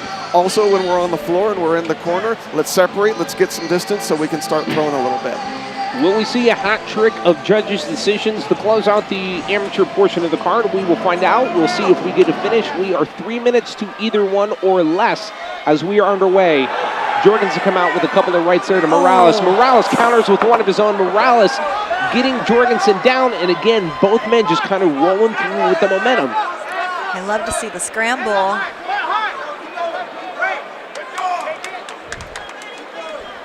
Really impressive to see Aurelio so comfortable in the wrestling exchanges. We know about Brayton's background in wrestling, and Aurelio's made really good adjustments to go right at that wrestling and get his own takedowns. Again, very impressive by both fighters. Almost a anything you can do, I can do better type scenario. Or equally as well, if not better. That's what I meant to say. Yeah, they both are just intent on being in better position, which gives us a great show. And this is, you know, we saw a lot of fast-paced action in the heavyweights. And of course, the last fight, a lot of fast-paced, a lot of punching. This is more scientific. Of course, to a casual viewer, you want to see that fast pace, you want to see the boxing, you want to see the kicks, you want to see the knockouts. How impressive is what these 2 gentlemen are doing right now, Cameron? It's incredibly impressive. They're doing extremely well. It's a matter of hip control and body control, and they're doing great adjusting constantly to each other. And I think sometimes in the past here, in Crunch Street fights where we've seen more of a wrestling style match, it could be a slower pace match, maybe not quite as exciting to, again, the casual viewers or the casual fans in attendance tonight. You know, when you see a fast-paced wrestling match like this, just What is that like to witness? And again, with your fighting background, just how impressive is what they're doing right now? So I'm a jiu-jitsu girl at heart, so whenever I see a grappling or like a ground scramble or when it's fast-paced like this, I love it. When it's back and forth, they keep turning each other. I love it. I love to see it. I wish more people understood what was going on with those exchanges, because it's not easy to get out from underneath somebody in this position that Aurelio's in. And, you know, both of these guys have been doing it to each other all night, and it's so impressive. Jorgensson doing a very good job pressing Morales against the cage there as we come up on 35 seconds left in this fight. Morales trying to scoot his way, get any advantage, and with the hips, he does. Oh, he might go for that arm bar. If he gets that leg over, he has an arm bar. Right here. Thompson, can he flip the body weight? Can he get Jorgensson into the position he needs to lock that in? Jorgensson again combating it brilliantly. 10 seconds left. Morales doing everything he can to try to get that armbar. Jorgensson gets the arms out, comes in with a few rights and lefts, as once again, for the third time in a row in this amateur portion of the card, we are going to go to a judge's decision. And again, the sportsmanship displayed by both men right there. Very, very, very impressive fight. I could have watched 2 more rounds of that, for sure. That was very high level. You don't see scrambles like that. And I say scrambles, scrambles sounds a little frantic, but you see these like high level scrambles in the pro division, and you don't see it a lot in the amateur division, so it's really cool to see them do that. As we are in the Project Filter replay, brought to you by Project Filter, you decide when. We'll show you how. Visit projectfilter.org. And again, you know, as we talked at length throughout this fight, a lot of back and forth. Anything you can do, I can do as equal, if not better than you. Again, very impressive in so many ways by both gentlemen. For sure. You know, we didn't see too much ground and pound, but I think that just shows that, like I said earlier, it's hard to keep someone down so that you can punch them. it really is. And, you know, before we go to the judge's decision, obviously cornermen, very extremely important part of the fight game. For Brayton Jorgensson, to have a parent, not just a parent, but as you mentioned, a UFC legend in Scotty Jorgensson, how cool is that? Intimidating, collective, like just all the things, knowing that your dad's in your corner coaching you? Oh, I'm sure it's amazing. What an amazing feeling, right? I wonder what that feels like for him as far as living up to the name. I know that some kids have that, I don't even want to call it pressure, but have that want to live up to the name. And, you know, so far, Bray is doing a great job of that. Brayton, of course, hoping to make it to a perfect 4-0 record. Aurelio Morales looking to go 5-3 again. Such an impressive fight on the ground tonight. The athleticism, the conditioning, the strength of both of these men in the bantamweight division show a lot of promise. Is probably soon, as you mentioned, they're both at that about, well, Morales, of course, is over the 5 fight mark. Brayton is just about there. A lot of promise in the young careers of both of these gentlemen. I mean, they're both still so young. I use 5 as an example, but obviously they're so young. They have so much time to figure their styles out in the amateur division.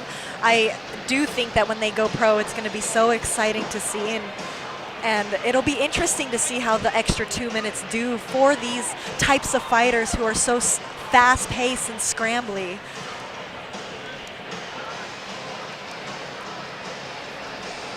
And again, you can tell the time it is taking the judges to calculate the scores just shows you how close this fight is. And it appears we do have the results, so we are going to go back inside the cage with cage announcer Mike Thomas to figure out who has tonight's victory in the final fight of the amateur division. Ladies and gentlemen, after 3 rounds, we move to the judges' scorecards. This fight has been scored 29-28 for the red corner, 29-28 for the blue corner, and 29-28 for the red corner by split decision. Brayden Jorgensson!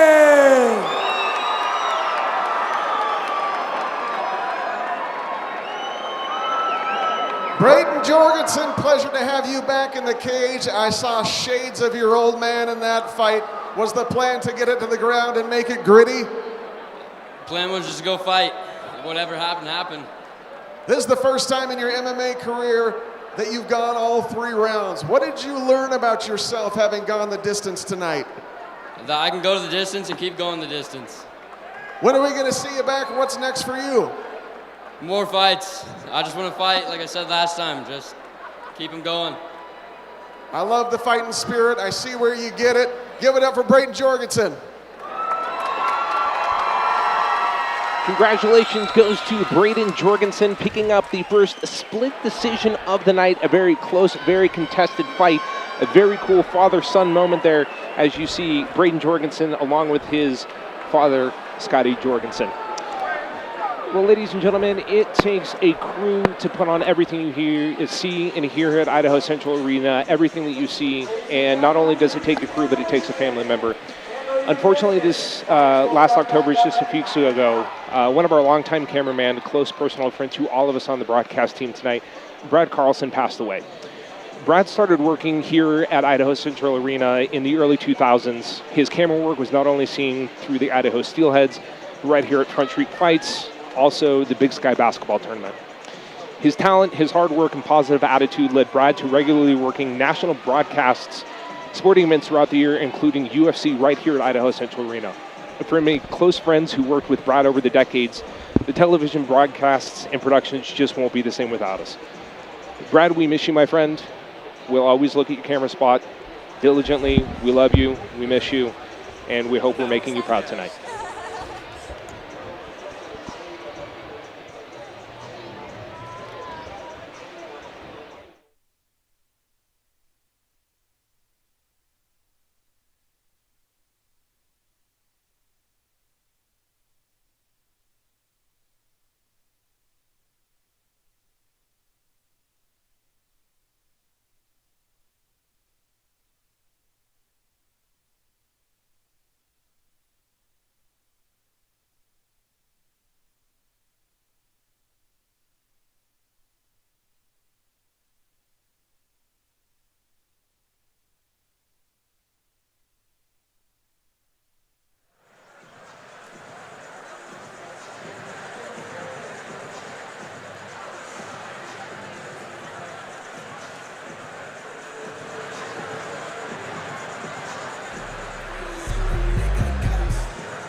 Ladies and gentlemen, welcome to Idaho Central Arena, Front Street Fights 33. Presented by Project Filter.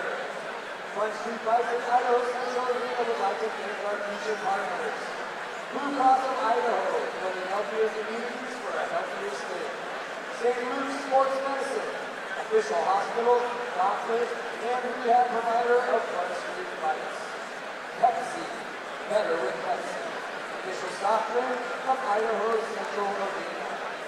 Idaho Central Credit Union, helping members achieve financial success. Project Filter, you decide when, we'll show you how. My fans, remember, we'd like to welcome our friends from Jack Daniels in the house tonight during tonight's fights.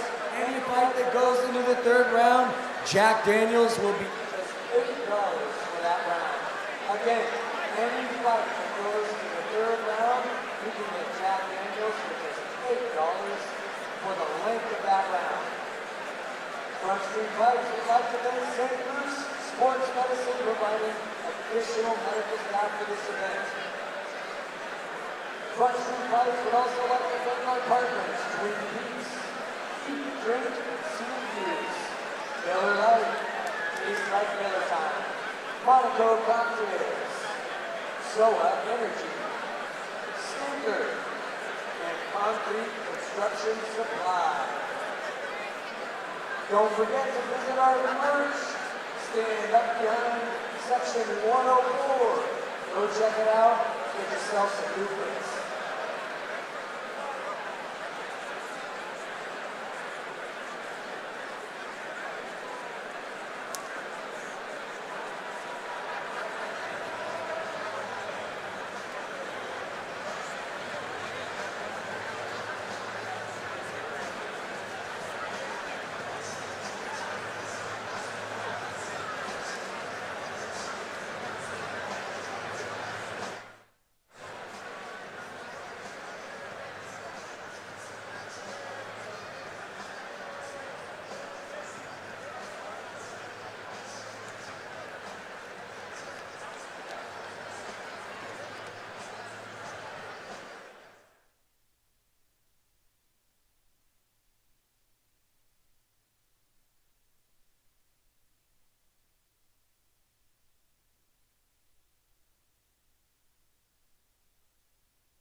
From the heart of downtown Boise, we are live on KTVB Plus and the Front Street Fights YouTube channel. I am Matt Johnson. Along with me tonight, we have Cameron Moore and Shino Van Hoos. This is Front Street Fights 33, presented by ProjectFilter.com, where tonight somebody is walking away with the featherweight title. Will that be the current champion, Andrew Cruz, or will be that his opponent, Alderman?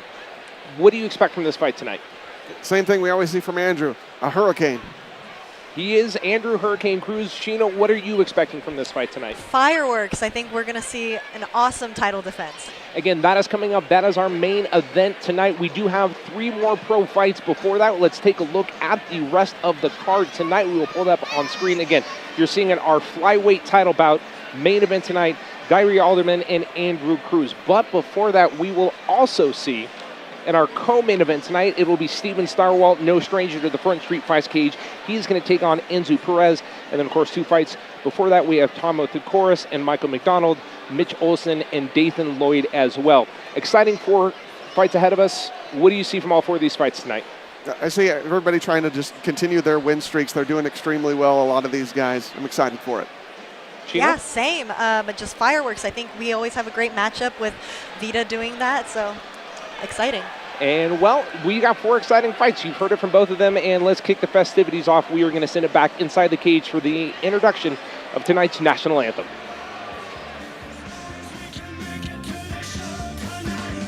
Now, to honor America, please join in the singing of our national anthem being performed tonight by Bree Prestwich. One more time, fans. Let's give it up for Bree Prestwich. Let's go. Oh, say, can you see by the dawn's early light what so proudly we hailed at the twilight's last gleaming,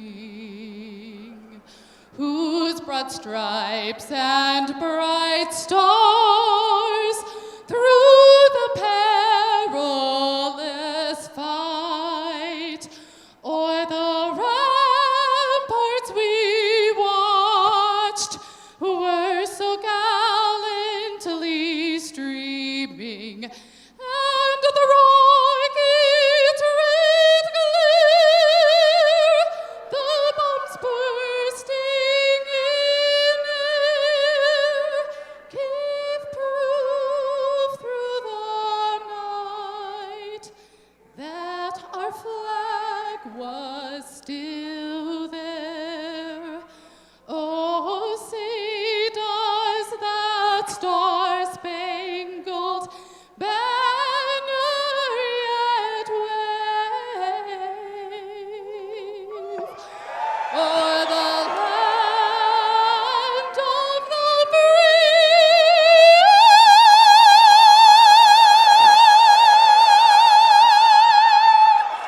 And the home of the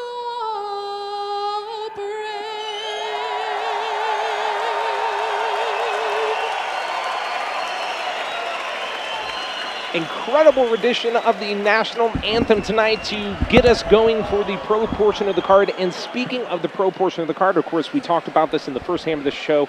There are different rules between amateurs and professionals. Cameron, can you take us through the rules that we're going to see in these 4 professional fights? The first difference we'll see is in the duration. It's 3 5-minute rounds. The main event, the title fight, will be 5 5-minute rounds.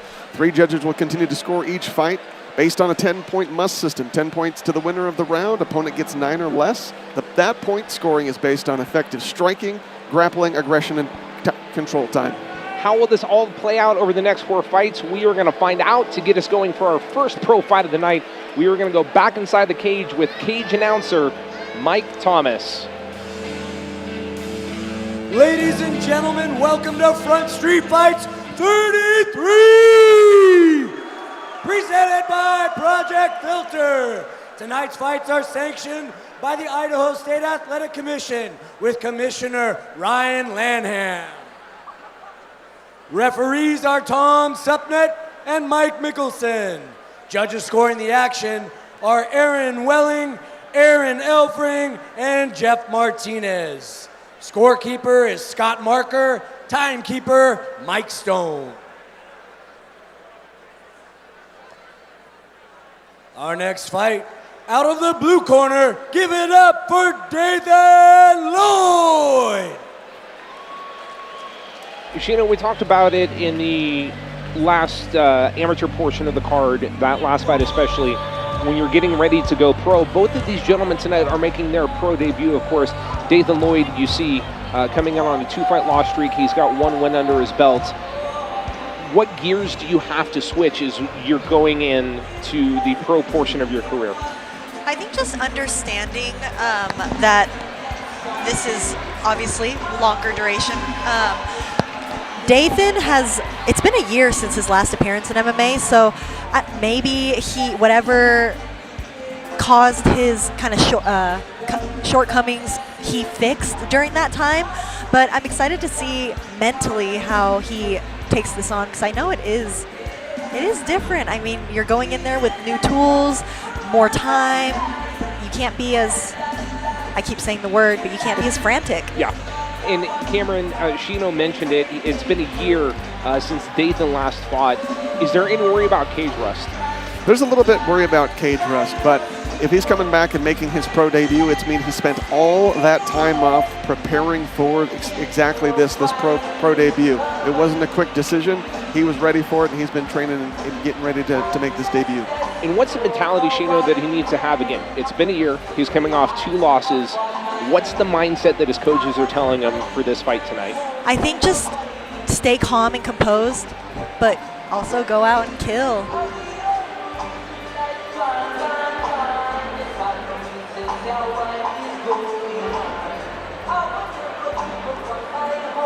Dathan, 28 years old, from Honolulu, Hawaii.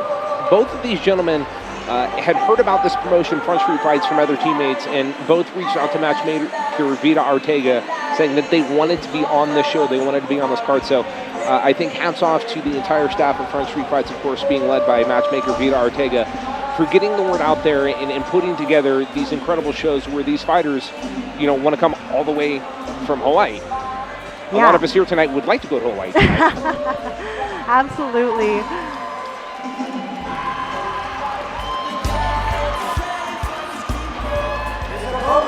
Fighting out of the red corner, give it up for Mitch Olsen. And not quite as far away as Honolulu, from Logan, Utah, Mitch Olsen making his way out. Again, pro debut tonight, but his record right now, as you can see, he's on a 5-fight win streak. You see 3 TKOs, 1 submission, and 1 decision. When you see results like that, Cameron, what does that tell you about a fighter? It's extremely impressive. There's no surprise that he's making his pro debut. He's also undefeated outside of MMA and Jiu-Jitsu with all subs. This guy knows how to finish fights.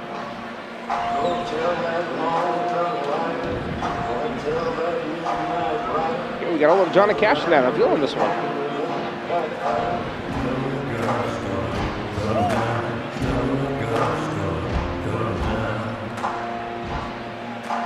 Again, we are kicking off the pro portion of Front Street Fights 33. The length of each of these fights goes up to 5 minutes versus 3 minutes. And Shino, when you're making that switch from 3 minutes to 5 minutes, how much conditioning do you need to put in? I think more so than the conditioning you need to put in, I think it's just learning how to efficiently use that conditioning, because that can be the hard part. Once you get in there, sometimes you lose it. And I think just knowing how to be efficient with your cardio is a big factor in success. Olsen getting his final preps as we go to our tail of the tape, brought to you by Miller Lite. Tastes like Miller time.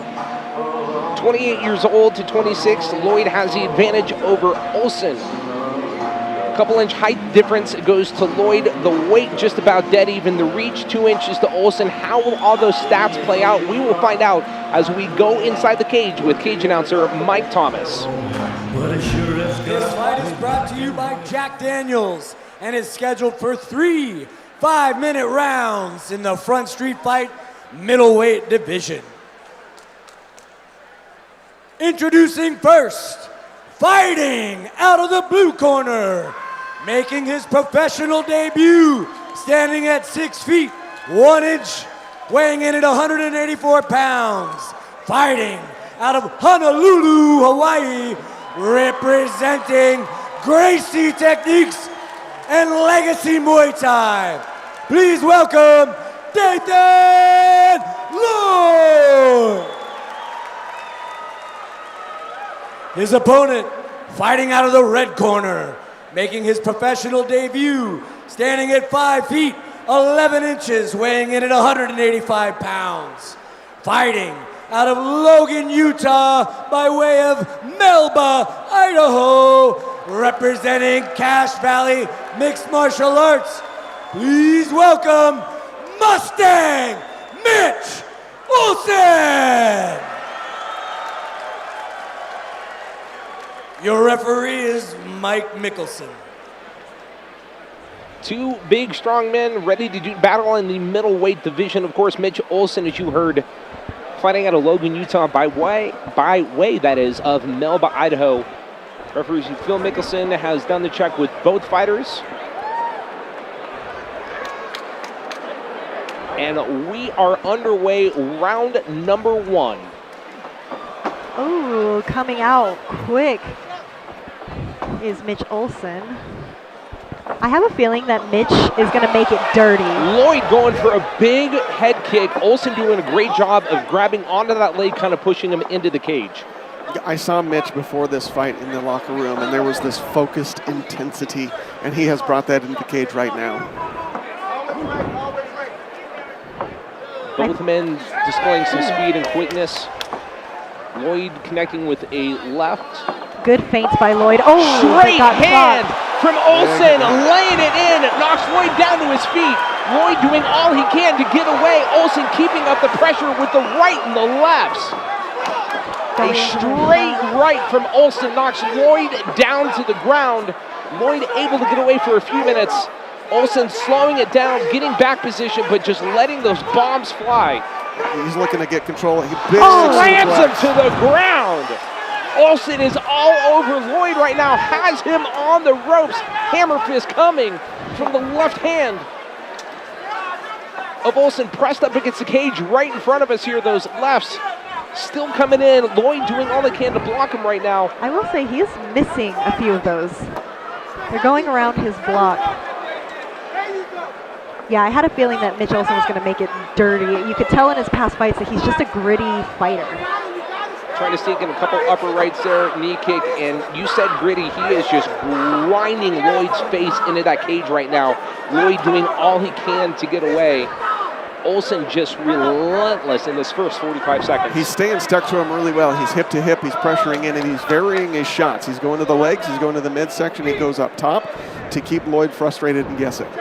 Lloyd has that underhook now. He needs to level change, sink his hips down, and really dig that underhook up so that he can turn and get on the outside.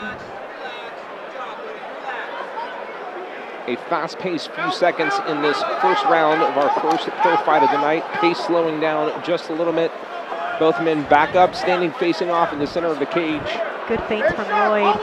I will say I think that slow pace was kind of good for Lloyd to get his composure back. Oh! Uppercut and a right from Lloyd coming with a running upper knee. Olsen pushing that aside. A spinning back elbow thrown by Lloyd.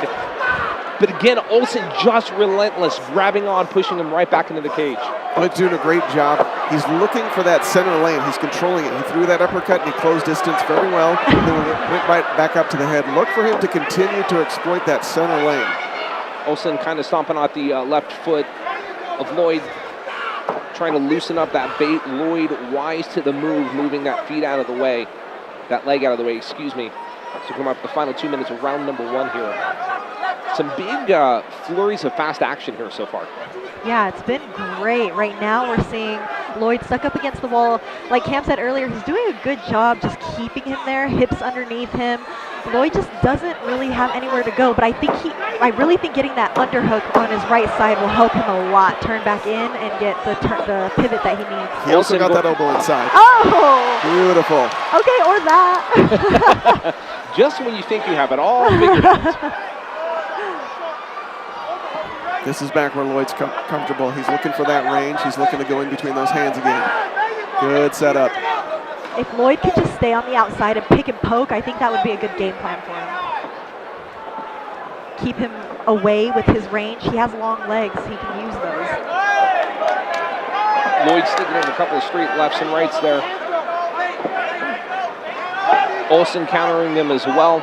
And we saw when they were pressed up against the cage, Olsen going to the foot stomp, trying to loosen up the base that is, of Olsen. How important is something like that? Really, it's a mind game. He's keeping him guessing. He's making him frustrated, and he's letting him know that he's throwing everywhere from his feet all the way back up to his head.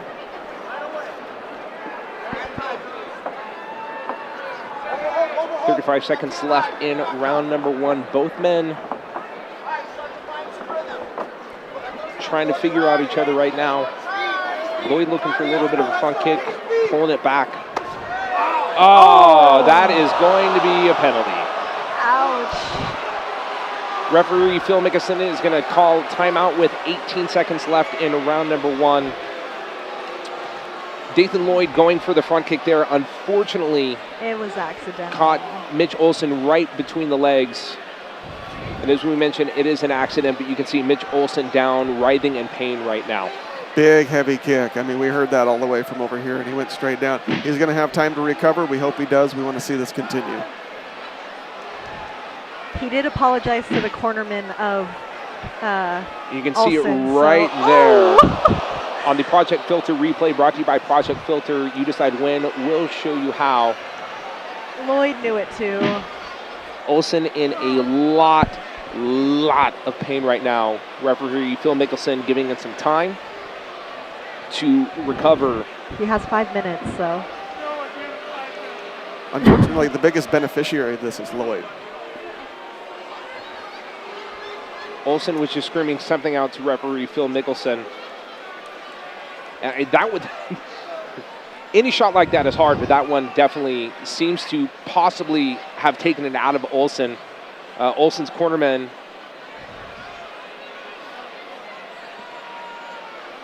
seems to have been coming from the cage there. Olsen just starting to regain his composure right now. Referee Phil Mickelson is talking to the judges out at the side right now. Oh, I'm not a boy, but I can imagine that is not fun. This, again, very interesting decision. This has been going on for a couple of minutes now, and while Olsen seems to be gaining some composure, he is in a world of hurt right now. Yeah, this is one of the longer breaks for this that I've seen. He's in tremendous pain. That was a very loud, very heavy shot. No surprise that he's taking all this time to recover.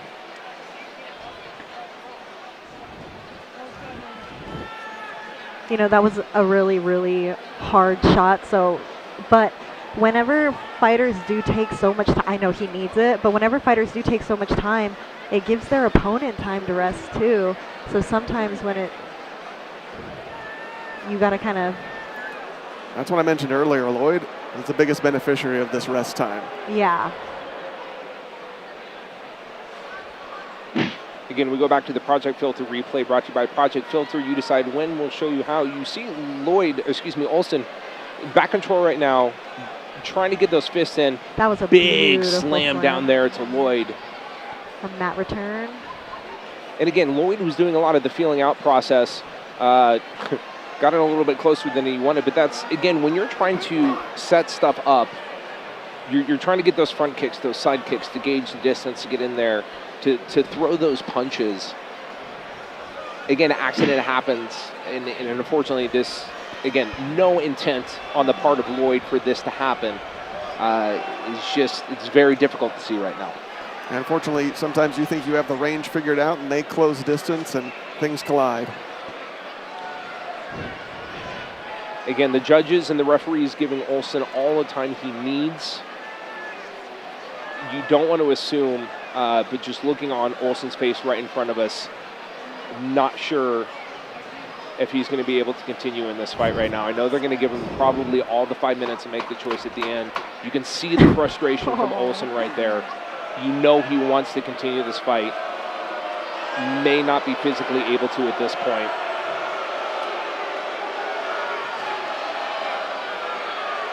Referees Phil Mickelson and Tom Supnet talking to each other right now.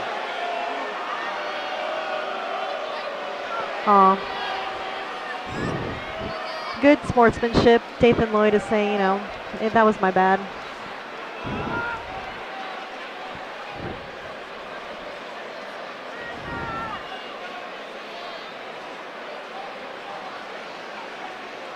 That sucks. Referee Phil Mickelson down talking to Mitch Olsen right now to see if he can continue this fight. Again, very unfortunate accident from the kick there from Dathan Lloyd to Mitch Olsen.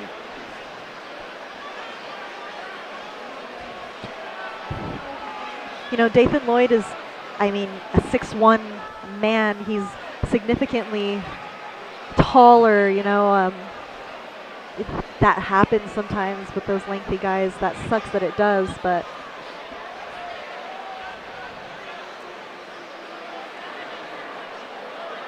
And it looks like they're going to call an end to this fight.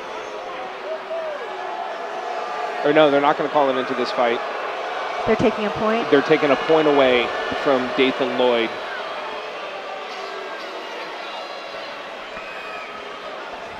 Probably a good call. And again, inadvertent strikes and penalties like that, how much, when they do happen, how much do they factor into a fight? What does that do to switch game plans or decisions? Again, you can see the frustration from Olsen, and referee Phil Mickelson is going to wave off this fight. Comes to an unfortunate end after the kick from Dathan Lloyd to the lower midsection of Mitch Olsen. When you're a fighter either in Dathan Lloyd's position or Mitch Olsen's, how frustrating to have a fight get called on something like this. It's heartbreaking. It's infuriating for both guys. Neither guy wants this to happen. It was an accident, and it's an unfortunate accident, but neither guy wants it to happen this way. They've been training their butts off for months to prepare for this. It's just heartbreaking to see things end this way. And again, both men making their pro debut tonight, not how either of these men wanted it to go. Yeah, absolutely not. But what else? What can you say, though? It sucks. As you can see, Dathan Lloyd and Mitch Olsen, again, you mentioned it, the sportsmanship, the pleasantries. Both men warriors. As you can see, a little frustration there from Mitch Olsen. Again, just not the way, you want to see your MMA debut go. No, definitely not. And you can tell that Lloyd doesn't want that either. Tough.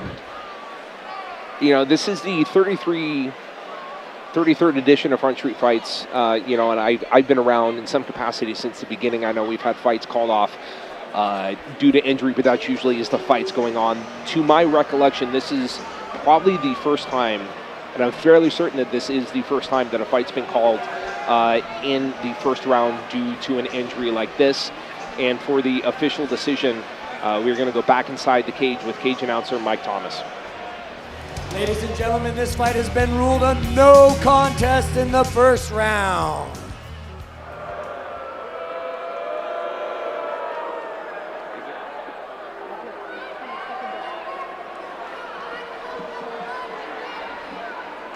Again, you heard the decision there by the judges, officially a no contest in the first round between Mitch Olsen and Dathan Lloyd. Again, very, very unfortunate way for both of these men to have their pro debuts go. Awful. Nobody wants this. Nobody in this building, neither one of these guys, they're both going to go home brokenhearted. But hopefully we'll see both of them back and we can run this back again. And that's something I think matchmaker Vita Ortega is probably already planning in her head. Well, again, a very unfortunate way to start out the pro portion of the card. We are going to step aside for a quick break.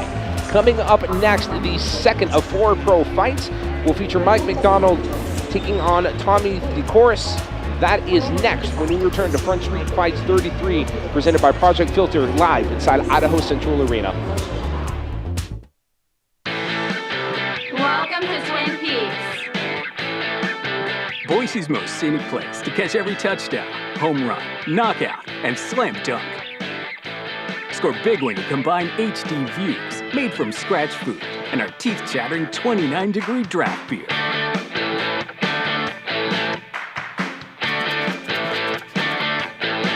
So what are you waiting for? Get your axe into Twin Peaks. 80 years. That's a lot of stories. Stories of first steps and first checkups. Of an Idaho invention that opened up new terrain. Of fishtails and dad jokes. Of frozen potatoes. As Idaho's first health insurer, Blue Cross of Idaho was there for you then. We're here for you now, and we'll be there for every story to come.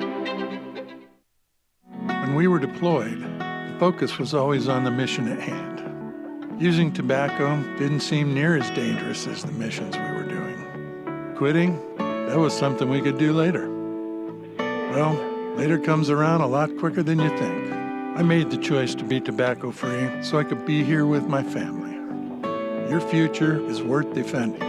You decide when, Project Filter will show you how. Visit projectfilter.org or call 1-800-QUIT-NOW.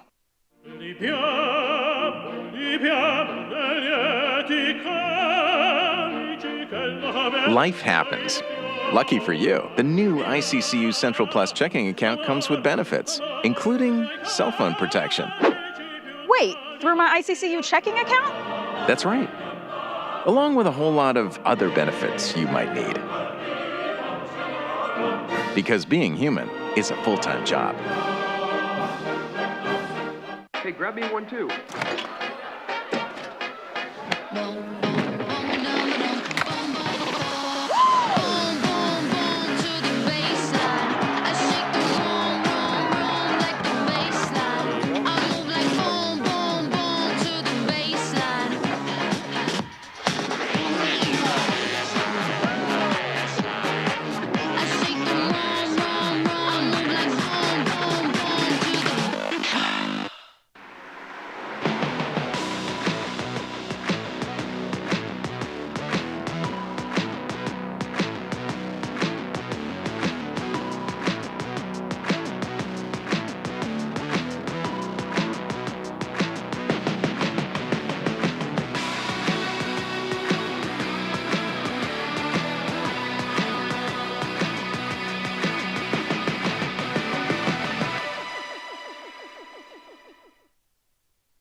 Front Street Fights is brought to you by Idaho Central Credit Union, helping members achieve financial success. Pepsi, better with Pepsi. And Jack Daniels.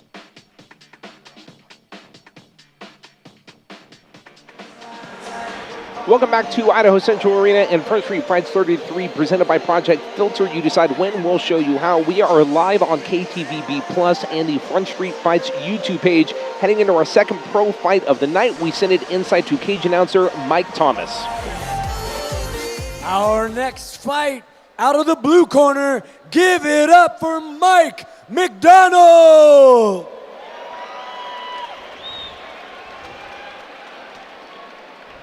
Mike McDonald comes into tonight sporting a pro record of 7-7, dead even, coming in on a 3-fight loss streak there. He's got 1 win in his last 5 fights. When you are coming into a fight 1-5, what's your approach? What do you do as a cornerman or as a coach to really get your fighter back on the right track? Really, we're looking for just the data that we've gathered from the last few fights and keeping his spirit up. He's here for a reason. He's a gamer for a reason. He knows he can fight. Out of all of his losses, he really hasn't been finished that many times, and he knows he can go the distance and make it something that he wants. If you haven't been finished in a lot of your last fights, what does that kind of say about the fighter or the fights that took place? I think it just shows, obviously, a level of toughness, but just a level of awareness in their cage IQ, I guess you could say. I think it shows that, they're not just going to back down so easily, regardless of how many losses you've taken. And I think it's a good confidence for himself, too, that he can hang in there and bang. It's just little adjustments that he has to make.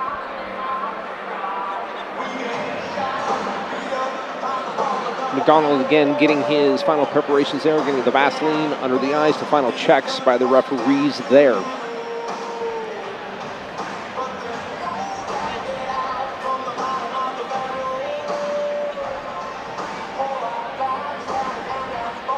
Interesting note, his last fight, LFL1, TKO due to doctor stoppage, which we just saw in that last fight. Actually, that was called the no contest, but nonetheless, as we are going to meet his opponent right now.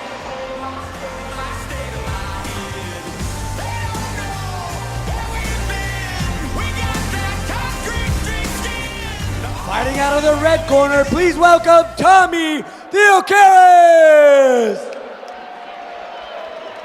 Tommy Theocaris comes into this fight sporting a professional record of 10 wins to 5 losses on a 4-fight win streak, only 1 loss in his last 5 fights. Again, polar opposite of his opponent tonight, Mike McDonald. What are you seeing if you're basing this off, and it's hard to, but if you're basing this off the last 5 fights between both fighters, what is this saying to you right now, Cameron? I'm looking at Tommy rolling in on confidence. Not only has he won decisively.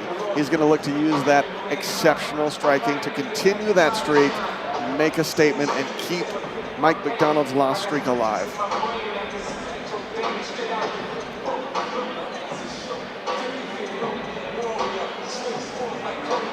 Interesting note about Theocaris, he does have a loss back in the Ultimate Fighter 32 submission via rear naked choke.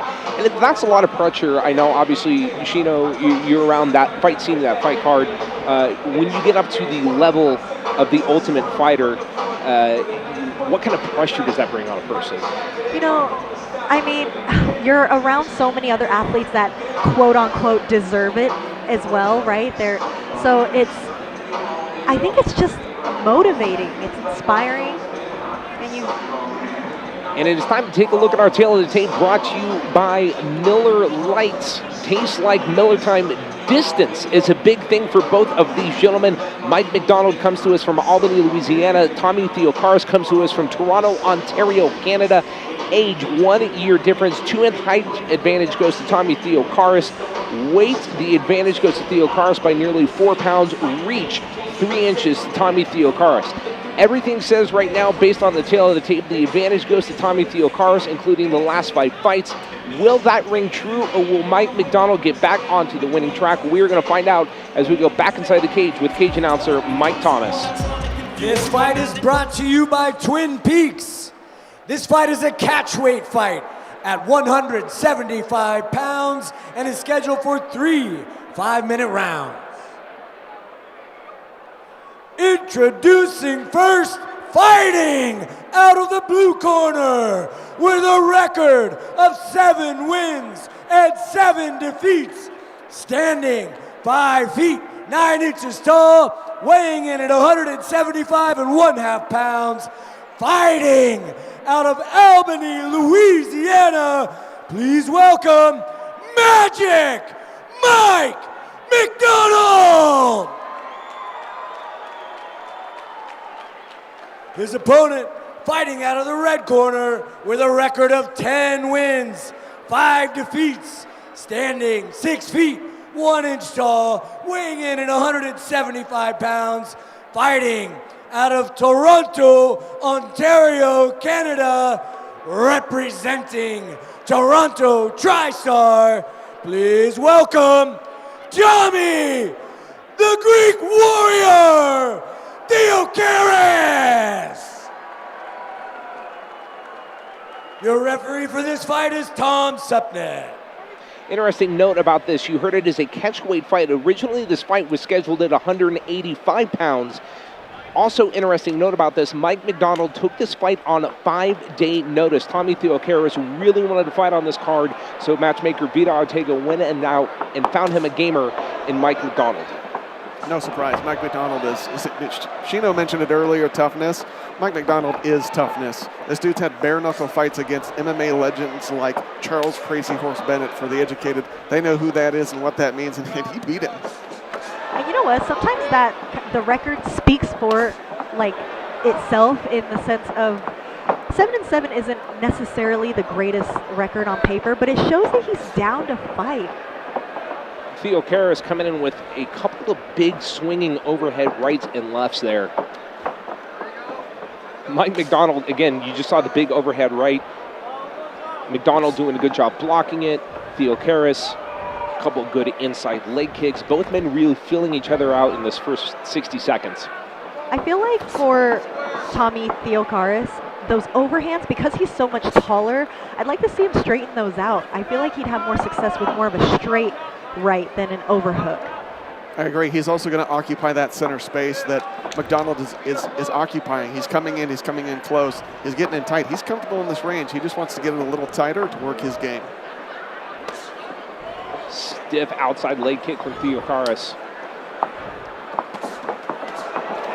Oh, couple right hands and an uppercut. He is down. Oh, he has an arm, Theocaris though. picks Oh, him he has up. an arm. Magic Mike reverses it into an armbar. Theocaris slams him back down to the ground. Very interesting 15 seconds from the knockdown from Theocaris to the armbar from McDonald and the slam there from Theocaris. Very interesting back and forth. Beautiful transition by Mike McDonald right into that armbar. It was quick, it was tight.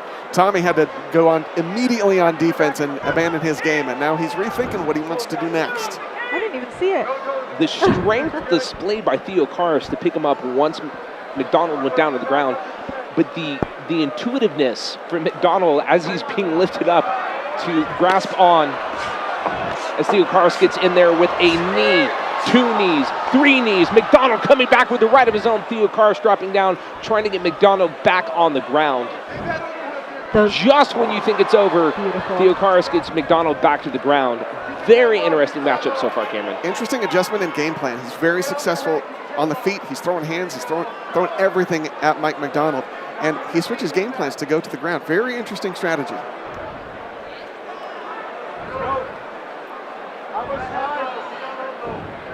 Theocaris can't hang out here.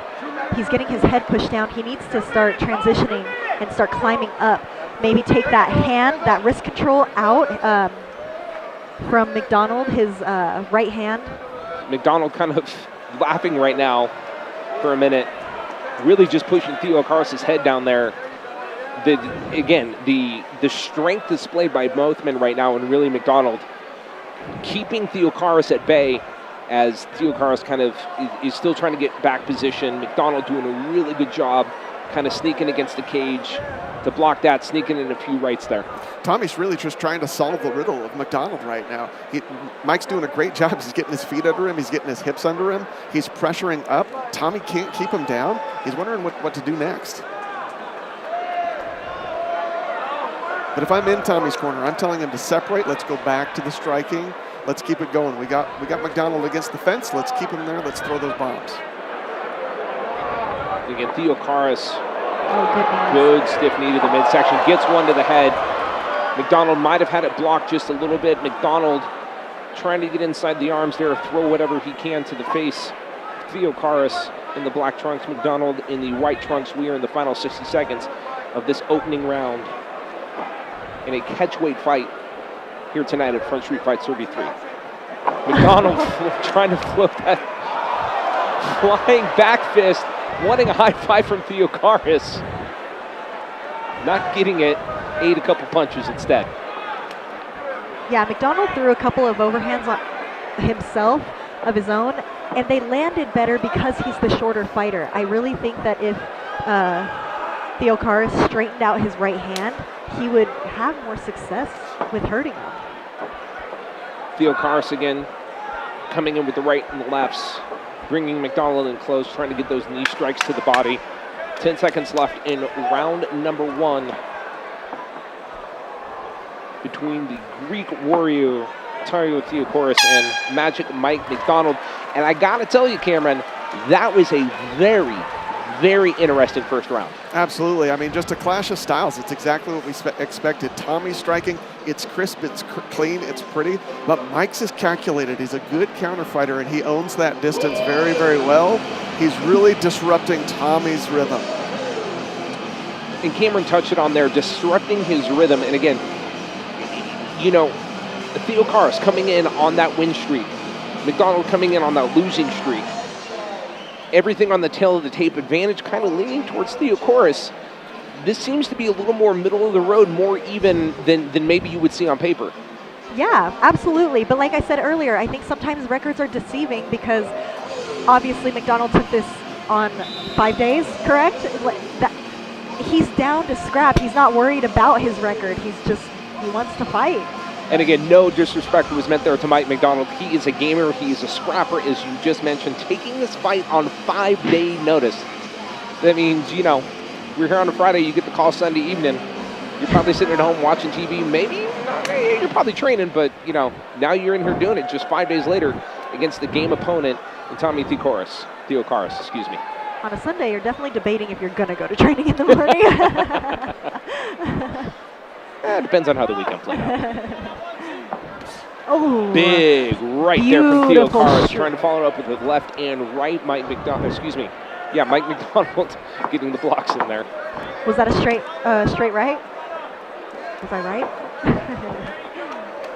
McDonald looking for the left. Again, Theocaris appears to me wants to keep trying to bring him in to get the knees to get him down to the ground. He once again closes the distance, pushes him on the cage, and here we are again on the ground. Theocaris with another takedown to Mike McDonald as we are just about 50 seconds into round number 2. McDonald here needs to let go of his legs and start sitting up against the cage and use the cage to help him back up. And we saw that in round number 1, Theocaris had McDonald against the cage. McDonald did a really good job, as Shino mentioned, backing up against the cage, and really for the better part of 15, 20 seconds, with his left hand just stuffed Theocaris' face into the side of the cage. He sure did. He got his hips under him and his feet under him, and he was right back up. He's doing really well on the bottom now. It's a tough spot to be in, but he's controlling his hands and he's controlling his posture. That's where your defense starts when you're on the bottom here. You want when you're in this position, you want to work to get your back against the cage. It's just an easier position. Referee Tom Setnat splitting them up, getting them back to their feet, wanting to see the action on the ground.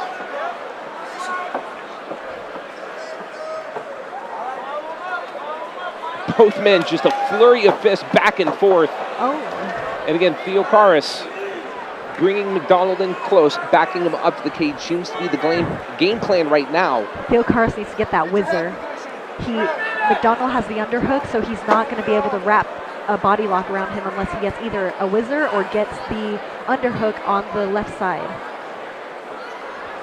And again, you can't see it on the screen right now, but McDonald showing no panic. You kind of saw it right there, a little laugh. Theocaris really wondering what he has to do now. He has a C grip on his wrist and is able to turn. That was beautiful, easy. Fantastic underhook on one side, grip on the hand on the other. He's doing well with the hand fight. Staying right where he needs to be, goes for that ankle pick. He's right back up top. Now he's putting pressure on Tommy. McDonald trying to loosen up the base of Theocaris.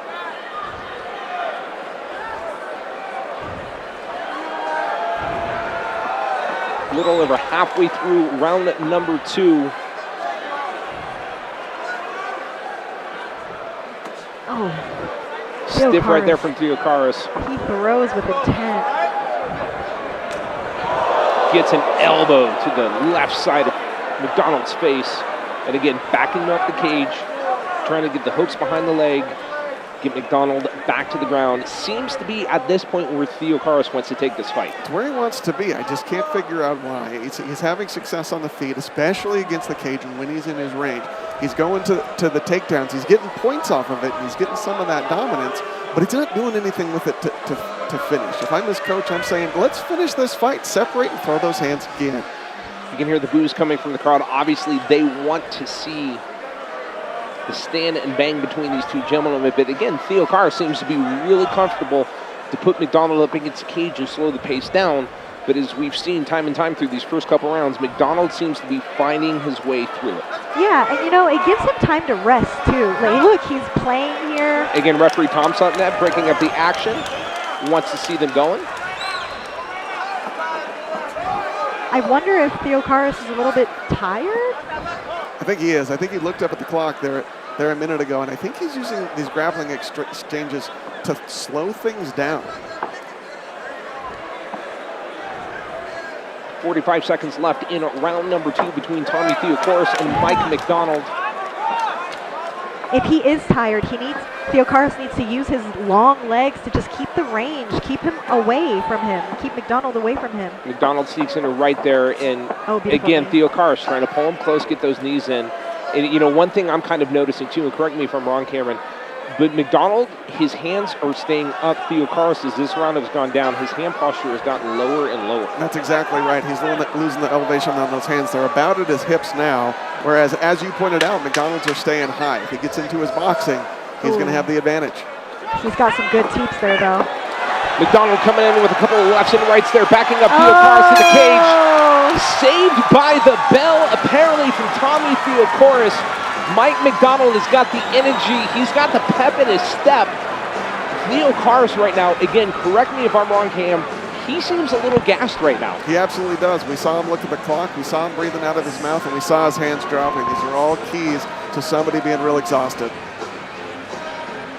So we go to the Project Filter replay, brought to you by Project Filter. You decide when, we'll show you how. Visit projectfilter.org. Theocaris, at the very beginning, came out strong with those huge swinging lefts and rights, whether they were dead even, straight on, or overhead. As the fight got on, he's wanted to pull him in closer, back him up against the cage, and we've seen a little less gas behind some of those punches he tries to throw. Yeah, absolutely. I think he was trying to throw everything with so much intent that it kind of just took the power out of him, gassed him out a little bit as he went on. Cameron, what are you telling both fighters coming into this third and final round? If I'm in Mike McDonald's corner, I'm telling him, you saw it in that last minute, and now it's time to execute. You smell the blood. You smell him slowing down. You see him slowing down. You're seeing his hands drop. If I'm in Theocaris' corner, I'm probably saying, hey, let's play the long game until we can close distance and lean on him a little bit more. Third and final round between Tommy Theocaris and Mike McDonald. Very interesting first 2 rounds lead us to the third and final round. What are we going to see? Theocaris with the inside kicks. Again, Theocaris trying to bring Mike in, trying to get those knee kicks. Again, slowing him down, pressing against the cage. But I think what we saw right there, Shino, is McDonald's finally kind of getting wise to the strategy, and as he's getting pulled in close, trying to get a few, whether they actually land or just glancing blows, to either slow down or kind of back Theocaris up. Yeah, for sure. You know, Tommy is so much longer than Mike that I think he's found, like you're absolutely right, he's found that kind of strategy. As soon as Tommy ties up with him, he's starting to use that dirty boxing inside and the get crowd his shots booing off again there. against his. Sorry to interrupt, but again, the crowd booing there as Theocaris seems to be wanting, as Cameron's pointed out a couple of times, almost kind of resting, like maybe he's gassed, maybe he's spent, maybe he's blown up here. Referee Tom Setnet kind of looking if he's going to separate him, get him back to standing and going again. The tell is the difference between the height and the head. When the head's below the hips in this position, you're not looking for a takedown, and you don't have your hips beneath you. You can't do anything if you want to. What you're doing is you're just driving into the cage. And again, referee Tom Setnet separating him, getting him back to center cage. Maybe not where Theocaris wants to be, but exactly where Mike McDonald wants him.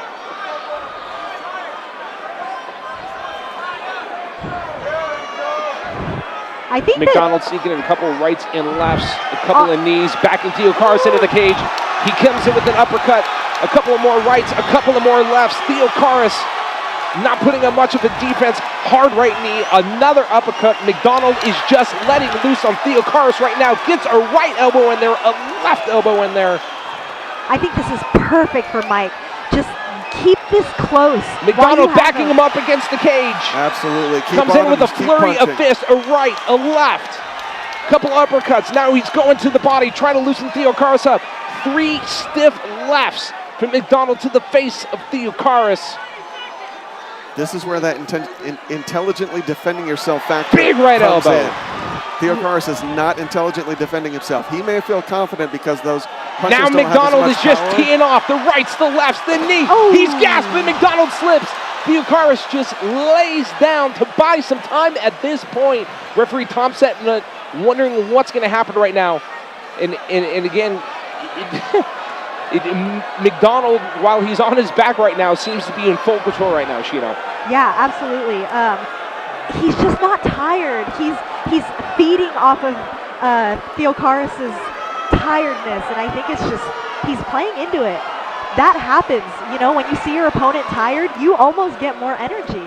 Theocaris moving as much as he can. Tom Setnet looking in there, seeing if he, again in this third and final round, as we come up to the final minute 45 of this fight, will stand both fighters back up in the center of the cage. I believe the crowd at Idaho Central Arena kind of wants to see that. I'm not going to lie, Cameron, I kind of do too. I absolutely do too, and it's due. Tommy is on top of him, but he's made no attempt to do any damage, do any pressure, make any progress. This needs to be stood up to get back to where it needs to be. This is a neutral position.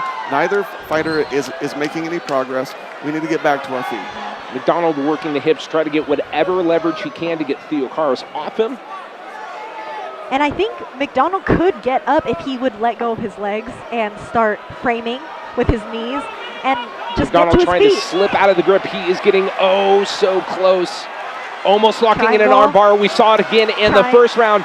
He has it locked in. He needs to Is it crunch tight up. enough? He needs to crunch up and grab his shin and get that triangle. Maybe doesn't quite have the leverage to lean back and pull as hard as he wants. Theocaris doing everything he can to block it. He's got that triangle there if he needs. He's got the wrong side for the armbar. 30 seconds left between Tommy Theocaris and Mike McDonald. If he has some more energy, I would love to see him pushing off and framing with those knees. Get his back to the cage like we talked about earlier. You can hear the cornermen screaming out the final times to both fighters in the cage. It is 10 seconds left in this fight. A lot of fast-paced action that has slowed down in the last couple of minutes, as this fight will now go to the judges' scorecard.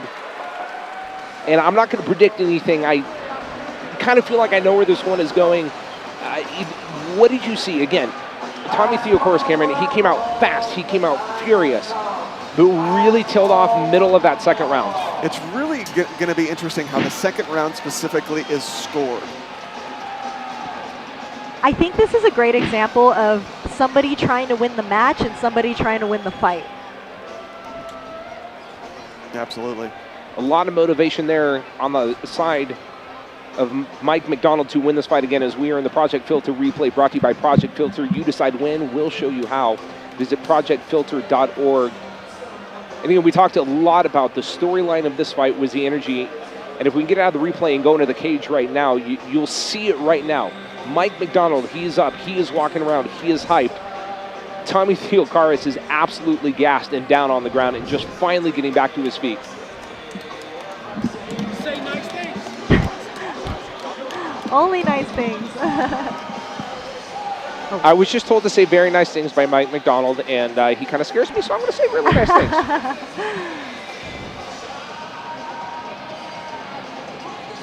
And again, you're seeing a lot of what Tommy Theocaris did in the last round and a half of this fight. Just tried to slow the pace down, which at some point is a smart maneuver to do, but again, didn't do a lot with it. And if we can go back inside the cage to a live shot right now, again, you're going to see it. Mike McDonald, he's walking around the cage. He's hyped.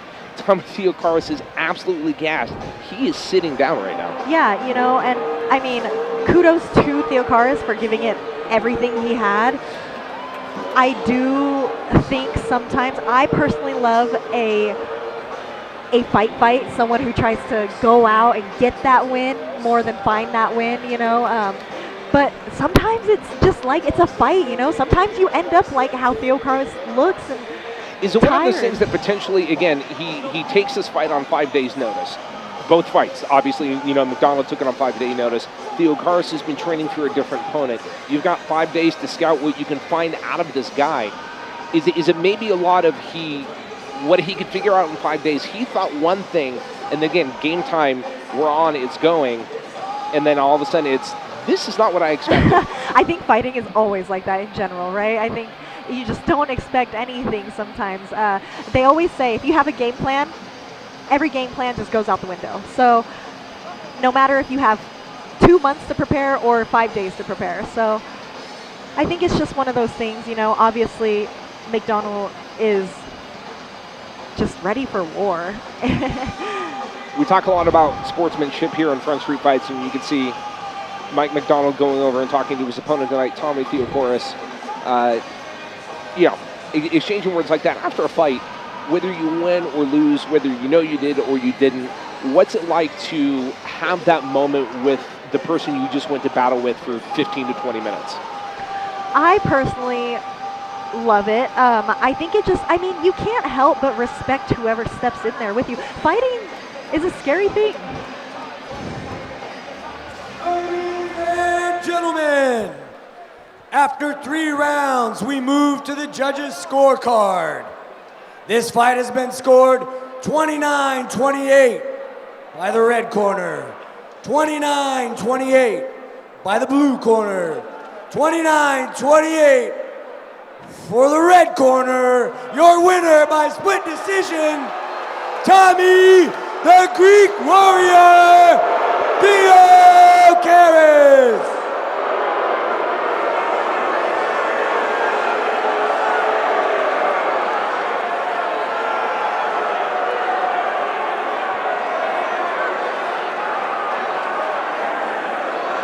Tommy, great job in your fight. Some heavy hands there. What were you looking to display today? Holy fuck. That guy's a tough motherfucker. As you can see, I am beat up, I am gassed out. Hats off to Michael. What a fucking warrior. Great display of courage and respect there. We hope to see both these guys back. Give it up for both of these guys. You know, I said at the end of the fight, I'm not going to predict anything, and it's a good thing I didn't. In my, I'm going to say it, amateur eyes, I didn't see it coming out that way, but again, that's why I have a microphone in front of my face and not a judge's scorecard. Very interesting. Split decision win goes to Tommy Theocaris out of Toronto, Ontario, Canada. We are going to take a short break. Coming back, it is the co-main event of Front Street Fights 33, Enzo Perez versus a very familiar face to Front Street Fights, Steven Stywalt. That's next when we return live to KTVB Plus and the Front Street Fights YouTube page.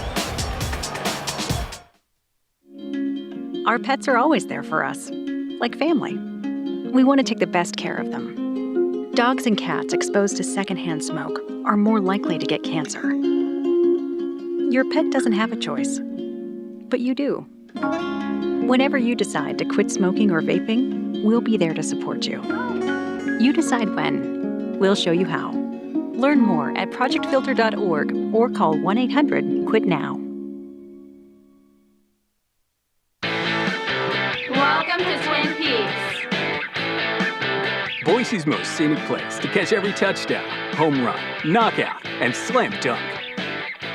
Score big when you combine HD views made from scratch food and our teeth-chattering 29-degree draft beer.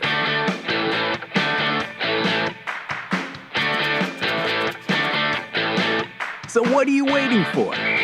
Get your axe into Twin Peaks. Hey, grab me one too.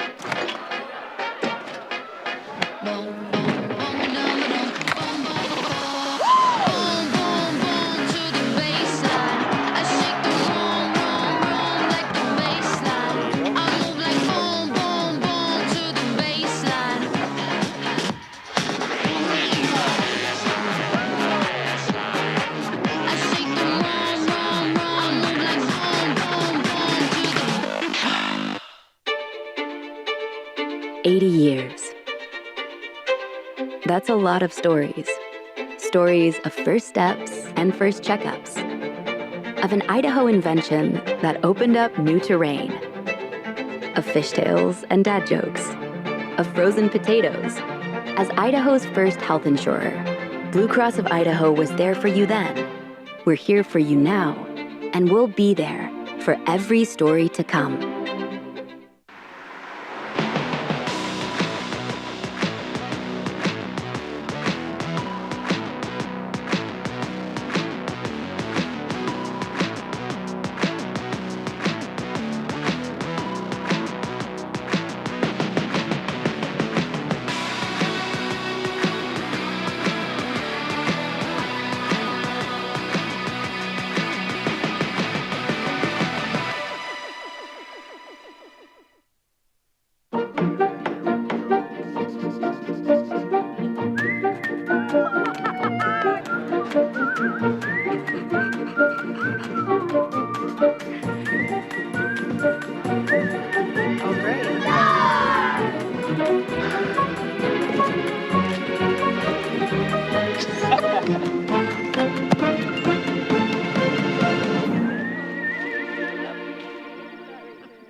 Front Street Fights is brought to you by Idaho Central Credit Union, helping members achieve financial success. Jack Daniels, Twin Peaks, eats, drinks, and scenic views. And Project Filter, you decide when, we'll show you how. Welcome back to Idaho Central Arena and Front Street Fights 33, presented by Project Filter. live on KTVB Plus and the Front Street Fights YouTube page. Want to say a quick congratulations to the Idaho Steelheads for picking up a 3-2 overtime victory against the Utah Grizzlies down at the Maverick Center in Salt Lake City, Utah tonight. Both teams will be back up here at Idaho Central Arena tomorrow and Sunday night for 2 more games back-to-back. You can go online right now and get your tickets at idahosteelheads.com. Right now it's time to get back to business here. MMA business, that is. It is time for our co-main event, and we go inside the cage with cage announcer Mike Thomas.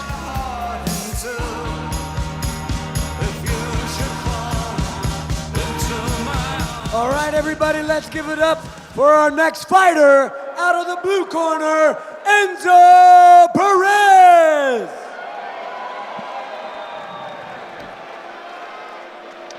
Enzo Perez comes into tonight's co-main event sporting a 5-3 professional record. He's on a 3-2, 3-fight win streak, 3-2 in his last 5 fights.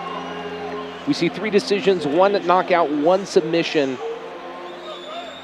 When you come into a promotion like this, obviously you do your research against your opponent, Cameron, and when you look across the cage at somebody, Steven Stywalt, you're going into not only their hometown, their home turf, but really their home promotion. Steven Stywalt has been a big part of Front Street Fights over the year. Does that play anything into your mindset at all, or is that just another piece of information to kind of motivate you? It absolutely does. You expect to be the underdog. You expect to get potentially booed. You expect your opponent to have all this energy that they're feeding off from the audience. Perez coming to us out of Las Vegas, Nevada, Extreme Couture by way of Havana, Cuba. Again, you know, just talk about the quality of athletes that Extreme Couture not only puts out, but also expects. Yeah, I mean, Extreme Couture is one of the biggest MMA gyms in the world, in the nation, you know. He's surrounded by not just other elite athletes, but other elite UFC athletes. That's a great mindset. His opponent fighting out of the red corner, Steven Stywalt. The hometown kid, Steven Stywalt of SBG, Idaho, comes into this co-main event tonight sporting an even 6-6 record. You can see 3 wins and 2 losses, very similar to his opponent tonight. His last win comes from the last Front Street fight, a knockout victory over his opponent there. In looking at his last fight, Cameron, what did you see out of Steven in his last appearance here at Front Street Fights? I saw Steven I didn't recognize. That's a Steven that's come out sharper than ever. I mean, his composure, his footwork, the setup for that knockout. He came in knowing he was winning that fight and putting on a highlight reel finish, and he absolutely delivered. I mean, he's grown in so many ways. He's also got his jiu-jitsu black belt this year, so he's not afraid for it to go the way of grappling either. This is Steven Stywalt's 5th appearance here at Front Street Fight, his first back at Front Street Fight 17, which I believe, I may be wrong, I don't know, might have been one of my last full-time appearances here with Front Street Fights. So it's really good to see, you know, Steven, who has started with Front Street Fights, has branched out to, you know, how to fight at Bellator. It's been a cage sport, Fierce FC, a few other fights. Really likes to be back here at home. Again, sporting that 6-6 record.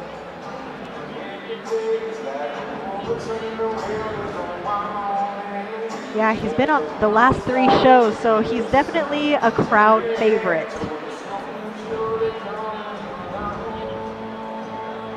It is time to look at our tale of the tape, brought to you by Miller Lite. Tastes like Miller time. 2 years age advantage goes to Steven Stywalt. Height is dead even. Weight is dead even. Stywalt only sports a 1-inch reach advantage over Perez. How will all of that find out? How will all of that play out? Excuse me. We are about to find out in our co-main event as we are getting ready to go back inside the cage with cage announcer Mike Thomas. This fight is brought to you by Idaho Central Credit Union and is scheduled for 3 5-minute rounds in the Front Street Fight Bantamweight division.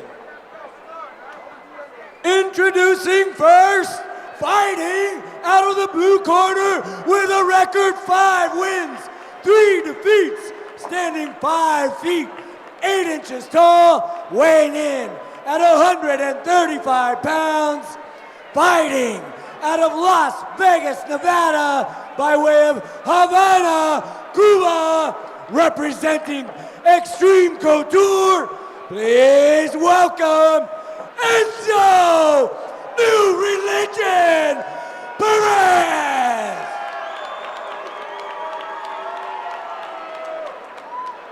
His opponent out of the red corner with a record 6 wins, 6 defeats, standing 5 feet, 8 inches tall, weighing in at 135.5 pounds, fighting out of Boise, Idaho, representing SBG Idaho. Please welcome Steven the Pork Pounder Stywalt.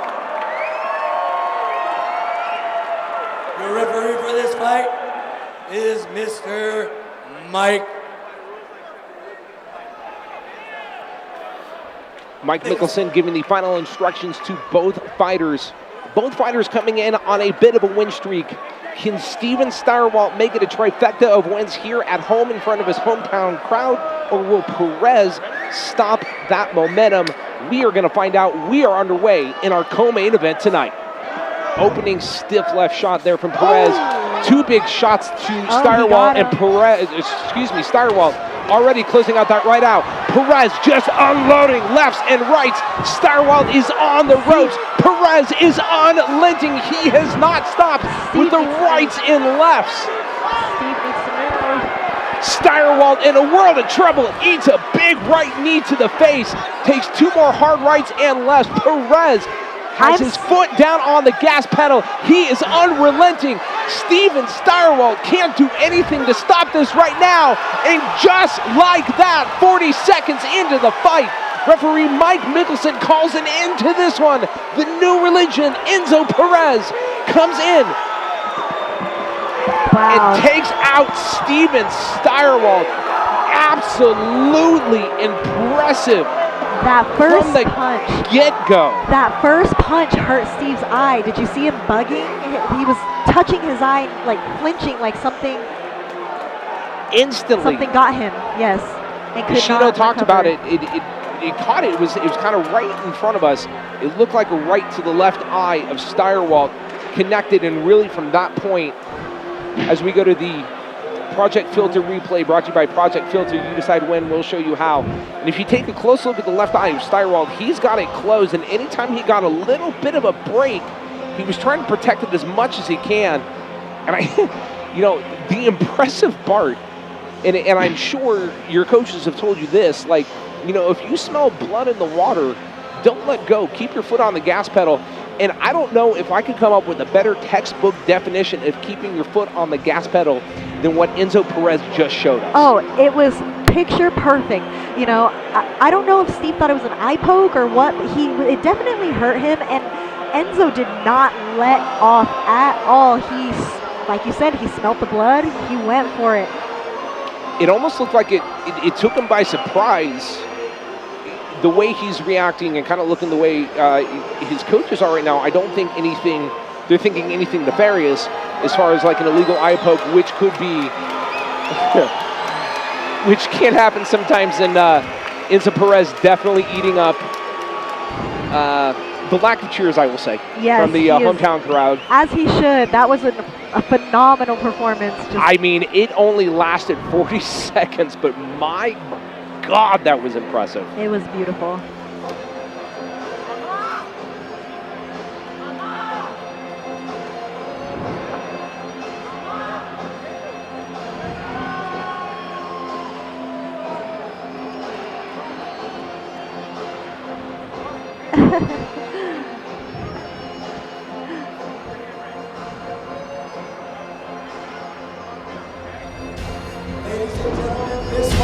Has been called at 39 seconds of round 1.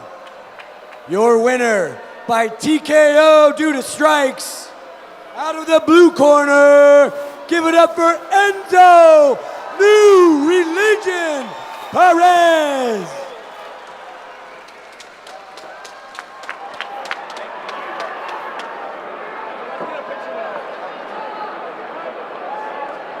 Enzo, How did training go in preparation for this fight? What did you work on to prepare for this opponent specifically? To be completely honest, that was 10% of my potential. This fight camp, I actually spent most of my time trying to get my life together. I would love to see what I can do with a full fight camp, and I would love to get a title shot next. After that performance, I feel like I deserve it. Fantastic. Give it up for Enzo. Great job. Enzo Perez saying that is only 10% of his potential. He's calling a shot. He wants a title fight. Will he get it here? We will get it somewhere else. Only time will tell.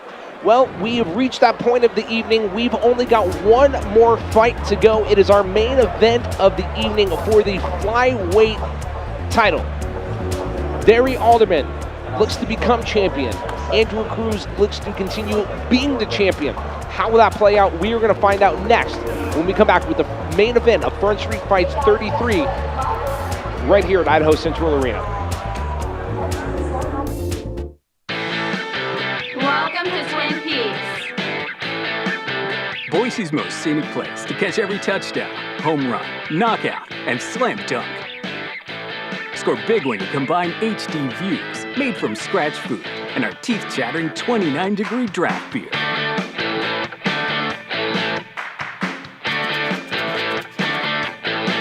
So what are you waiting for? Get your axe into Twin Peaks. 80 years. That's a lot of stories. Stories of first steps and first checkups. Of an Idaho invention that opened up new terrain. Of fishtails and dad jokes. Of frozen potatoes. As Idaho's first health insurer, Blue Cross of Idaho was there for you then. We're here for you now, and we'll be there for every story to come. Every mom wants the best for her baby, but the best thing you can do for them is to take care of yourself. A healthy mom makes for a healthy baby, and making the choice to be tobacco-free is a great step toward a healthier life. You decide when, we'll show you how. Visit projectfilter.org to learn how you can receive free diapers and wipes, or call 1-800-QUIT-NOW.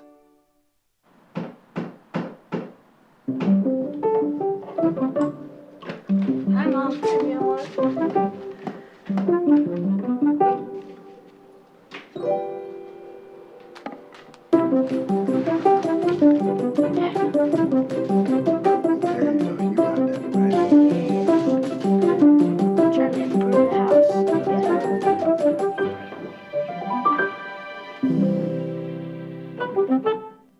Hey, grab me one too.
Front Street Fights is brought to you by Project Filter. You decide when, we'll show you how. Twin Peaks, eats, drinks, and scenic views. St. Luke's Sports Medicine. And Pepsi, better with Pepsi.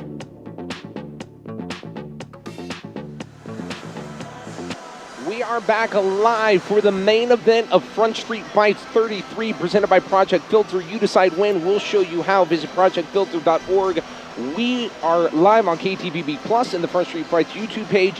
Who is going to walk out with the featherweight title? We will answer that question now as we go inside the cage with cage announcer Mike Thomas. Ladies and gentlemen, it's the fight we've all been waiting for. Introducing first, out of the blue corner, Derry Alderman.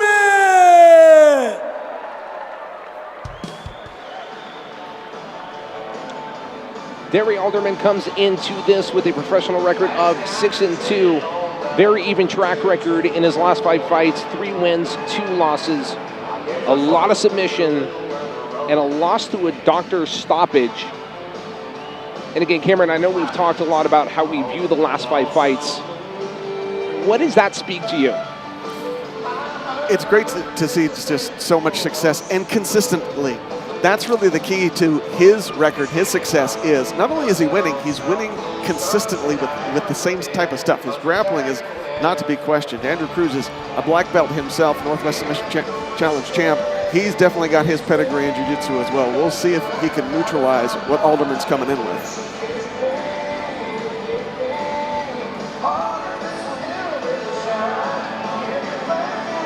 Alderman comes to us from Spokane, Washington, trains with the Revolution MMA. This is his first appearance here at Front Street Fights, right here in downtown Boise, Idaho. Very familiar with Fusion Fight League.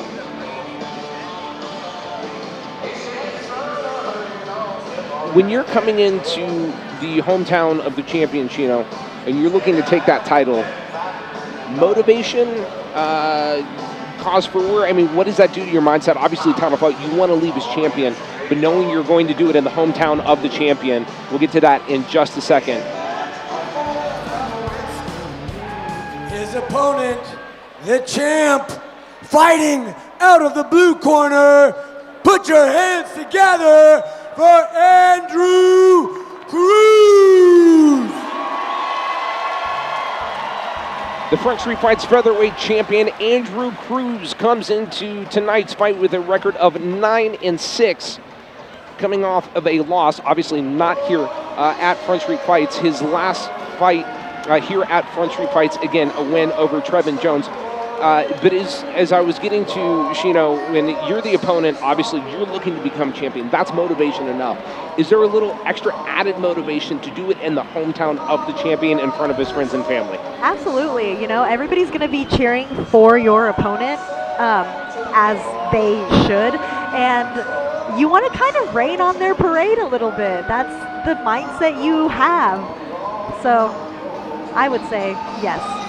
Andrew Cruz made his Front Street Fights debut all the way back at Front Street Fights 9. He won the featherweight title back at Front Street Fights 18 in 2019. He has been champion since then. He defended it at FSF 29 back in 2024.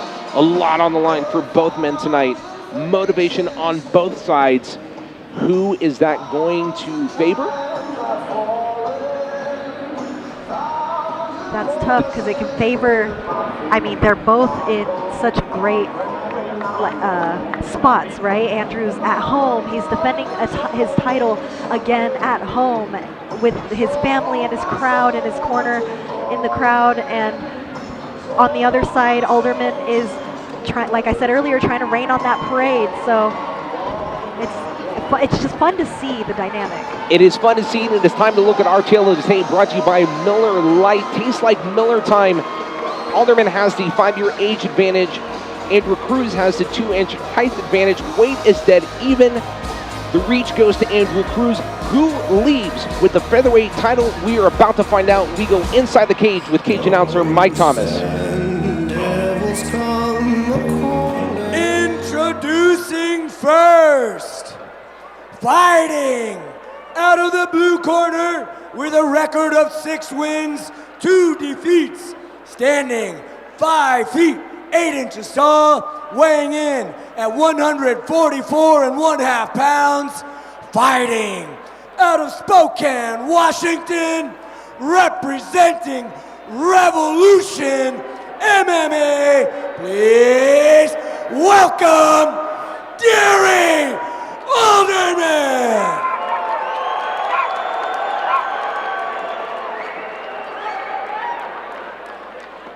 And now to introduce the reigning defending Front Street Fight champion with a record of 9 wins, 6 defeats, standing at 5 feet, 6 inches tall, weighing in at 144.5 pounds. Fighting out of Boise, Idaho, representing SBG Idaho. Please welcome your champion, Andrew Hurricane Cruz.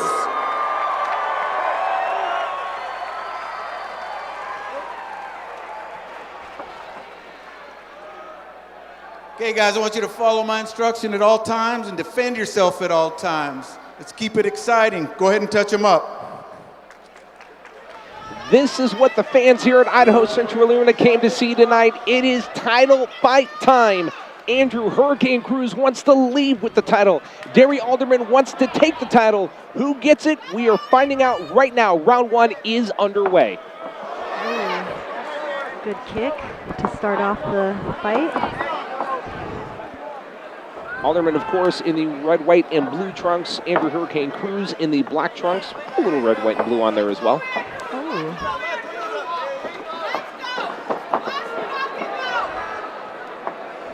Beautiful entrance on that shot. Alderman looking to back Hurricane Cruz up to the cage.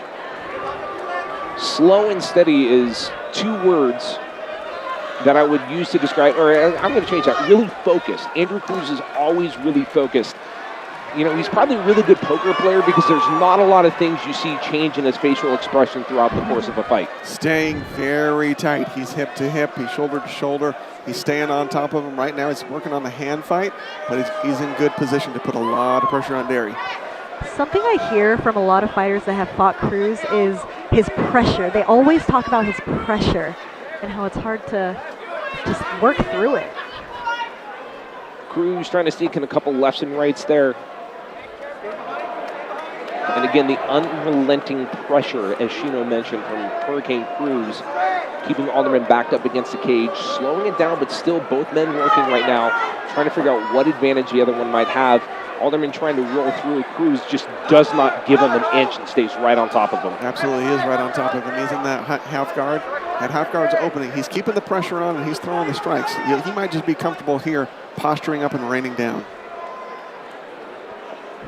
Good head position for Cruz. Trying to find his opening so he can pour down some punches. 2 minutes gone by in round number 1 of our featherweight title fight tonight. And again, one of the things that changes in a title fight, it's 5-minute rounds, but it goes up to 5 rounds. This pressure and just trying to get up while we're dealing with those punches is exhausting. Cruz trying to find a way in with the fist, a few hammer fists from the right side. Alderman doing a good job rolling through, trying to get away. But again, that unrelenting pressure from Andrew Cruz just staying right on top of Derry Alderman.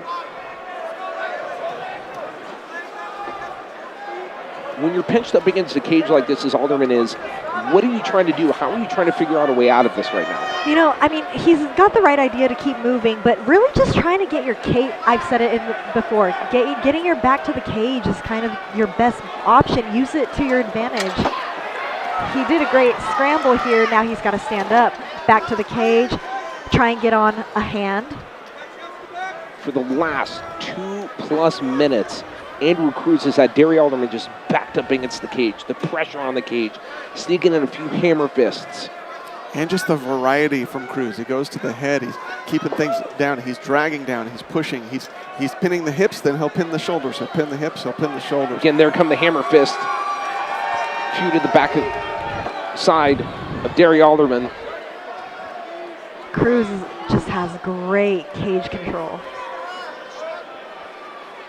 90 seconds left in round number 1 between Andrew Hurricane Cruz and Derry Alderman for the Front Street Fights featherweight title.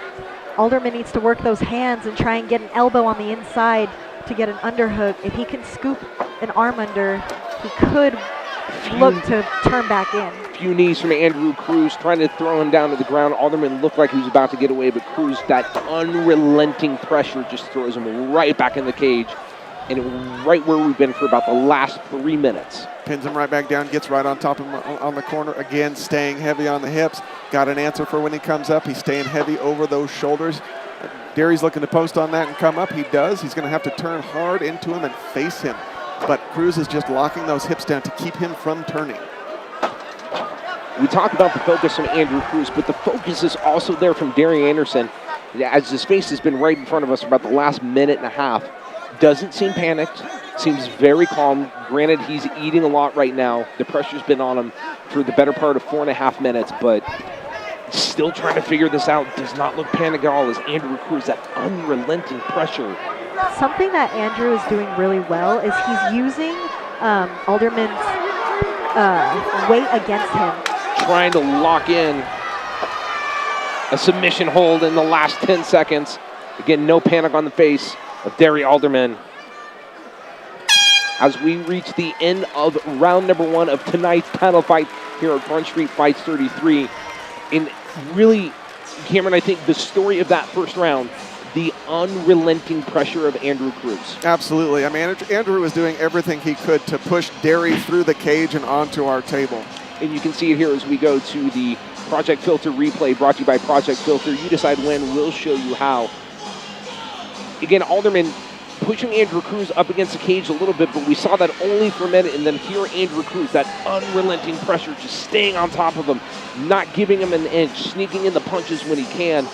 If you're Alderman, Shino, going into this second round, what's your mindset? How do you capitalize on this? How do you turn this around? I mean, I would think that I would have to do something different. Obviously, that isn't working. The ground isn't working, so I'd maybe try striking with him. Change it up, switch it up.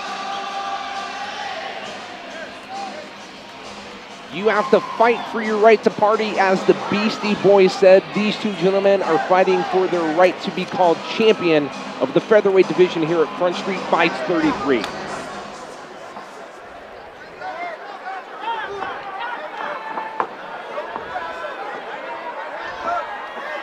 Again, Andrew Cruz going back to what he knows best.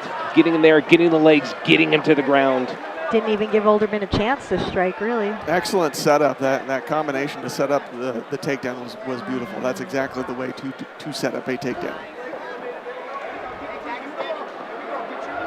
We've talked about the unrelenting pressure of Andrew Cruz, but if you're Derry Alderman, Cameron, what are you seeing from him, again, in just this first 35 seconds of round number 2, but for the majority of round number 1? Not panicked, very calm, staying focused. He knows he hasn't taken a ton of damage, which is what he's relying on for that composure. He also hasn't gassed himself out in any sort of defense, and he's looking to rely on that and not to make a pun out of Hurricane Andrew, but weather the storm. Puns are gladly accepted here. Andrew should yank that arm up now that he has the hand free. He needs to reestablish that wrist control. He's a little high on the elbow for that Kimura, but he's in great position otherwise.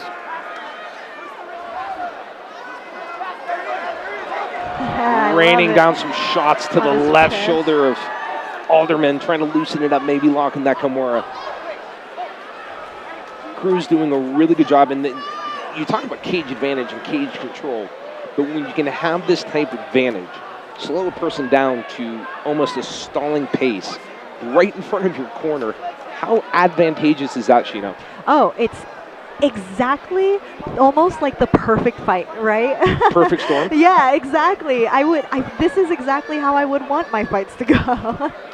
He can listen to his corner. He's in a great position where he can be calm, take his time, and just slowly work. Alderman doing all he can to use every advantage he can find against the cage. Almost looks like he's gonna lift Cruz up. And for the moment is switch positions the best he has. He almost had a crucifix there. It was like inverted. And for the first time, it appears Alderman really has to control against the cage. How long will this last?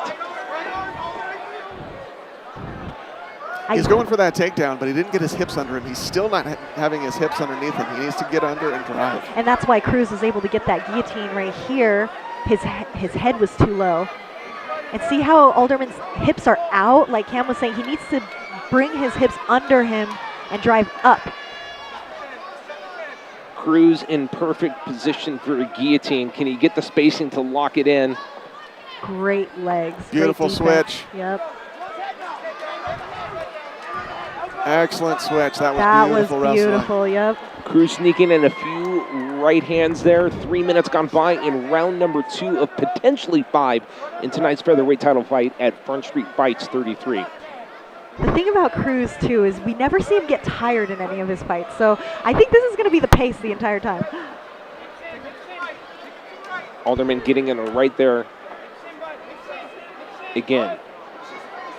I don't know how many times I'm going to say it in this fight. I don't know if anybody in the control room's tracking it down, but the unrelenting pressure of Andrew Cruz. The story of this fight is he kicks out the legs of Alderman there. And again, just keeps it up, not giving Alderman an inch in this fight.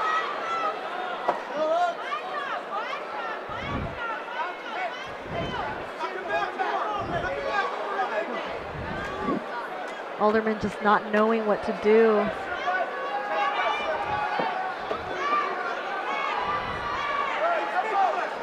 And again, as much as Cruz is having his way of speaking against Alderman, Alderman again still not panicked, still showing composure, still showing focus, still trying to figure out what he can do. And now we talked about the corner advantage earlier with Andrew being in his corner. Now Alderman is in his corner.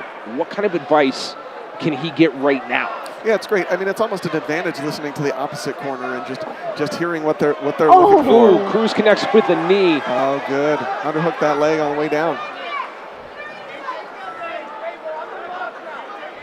25 seconds left in round number 2 between Andrew Hurricane Cruz and Derry Alderman. Alderman trying to figure out what he can do with Andrew. And Andrew's working for that elbow inside to turn and face him. There we go. Beautiful. Cruz that looking return. for one final takedown suplex. to end round number 2. Gets a couple of hammer fists in there. Yep. That's how you get on the highlight reels.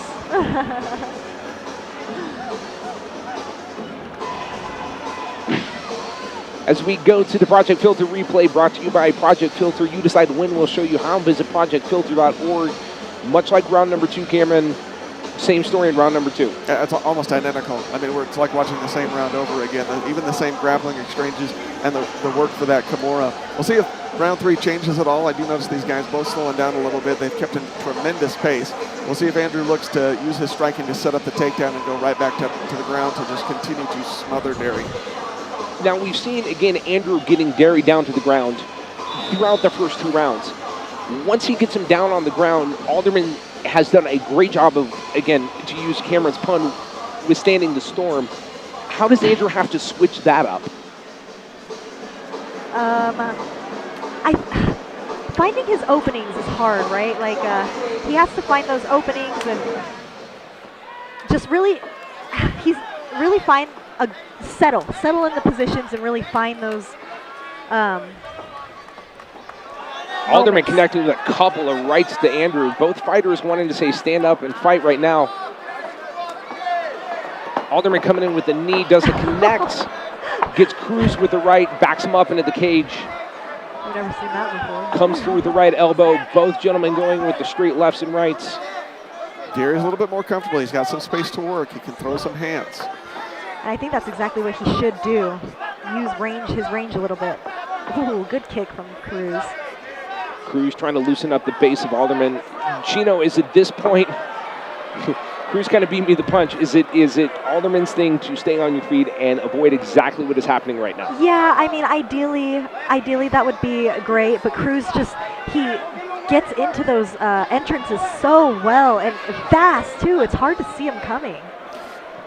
Cruz's opportunities on the ground here are to take away more space. He's close, but he needs to do what he was doing at the beginning of the first round. Stay very, very tight with the hips, stay tight with the chest, stay up high like he's doing. The more of those micro movements where he can take away that space, the better. what Alderman's doing really well is he's taking away certain things that Cruz needs to finish it, and those are the tiny differences that ultimately get people, give people the submission or keep people from getting submitted. Alderman is taking advantage of the small space that Andrew's giving him. This is a good grappling exchange. He's getting his hips underneath him and then his feet. He's looking to posture up, and he's looking to turn in, and he's doing it slowly, but he's making progress.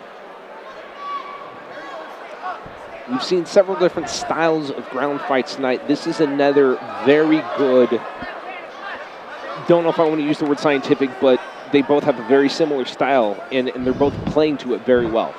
Absolutely. It's a great battle back and forth. I'm surprised that Alderman's trying to fight that takedown right here. Oh, I guess he has his arm taken. Oh! Alderman trying to throw a heel kick or some sort of kick. Respect.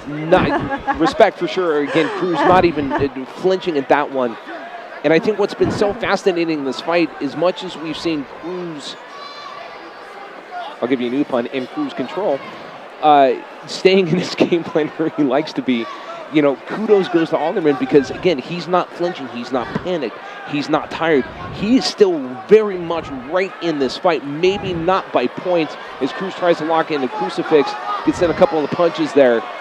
Yeah, I'm so shocked that he went for that takedown. I would have expected him to kind of release and start striking again. Sometimes the threat of a takedown, though, can really, like, stop people from striking. 3 minutes gone by and some change here in our third round. And again, title fights go up to 5 rounds, so we potentially have 2 more rounds to go. And from a grappling standpoint and kind of mentality standpoint, has been a very, very entertaining fight so far. Absolutely. It's been quite a match, especially in these grappling exchanges. It's just call, response, action, reaction, the constant battle back and forth. Cruz getting a couple punches into the midsection there with the blocker up is Diteman for that knee from Cruz. Gets an elbow to Cruz. Kick. And we're back up, standing with 1:05 left to go in round number 3. This is good for Alderman. He needs to use his range. And he needs to keep his back away from the cage. Glancing bow with the left to the chin of Cruz from Alderman. Again, checking the reach, checking the distance, trying to get a good strike in there, throwing a knee. Both men just intently focused right now, trying to figure each other out. Good leg kick from Cruz, loosening up the base of Alderman. Follows that up again, gets a straight left in there. Oh, those calf kicks they will add up too. Yeah, absolutely. Cruz getting back control, and here we are again. Cruz right where he wants Alderman, close to the cage, right in front of his corner, taking all control of this one. He's using that drag so well to just get him to the ground, and now he's on top. He's in that mount control. Doesn't have much time to work. He seems to find these positions always at the last minute or the last seconds. Cruz working the arm there, maybe a kind of more in the final 5-6 seconds there of round number 3 of our featherweight title fight tonight between Andrew Cruz and Derry Alderman as we get ready for the Project Filter replay. Brought to you by Project Filter. You decide when. We'll show you how. Visit projectfilter.org. Rounds 1 and 2, much the same. Round 3, slightly different, Cameron. Absolutely. Andrew slowed down a little bit in his offense and was leaving just enough gaps for Derry's jiu-jitsu to really find those gaps and respond to them very well. I'd still give the third round to Andrew, but improvements from Derry, seeing some of those gaps that he can capitalize on. Cameron touched on the improvements that we saw from Alderman. What are you, if you're in Alderman's corner right now, Sheena, what are you telling him right now to encourage him to keep him going? I would try to encourage him to stay in the center. Keep your back away from the cage because we know what Cruz is going to do. Cruz is going to try and take you down and run you to the cage if he can't take you down in the middle. So I would just tell him to stay in the middle, strike with him, stay low, and be ready to defend those shots. We are underway in round number 4 of the featherweight title fight between Andrew Cruz, the champion, and Derry Alderman, the challenger. Cruz getting a glance off of Cruz's, excuse me, Alderman getting a glance off of Cruz's chin right there.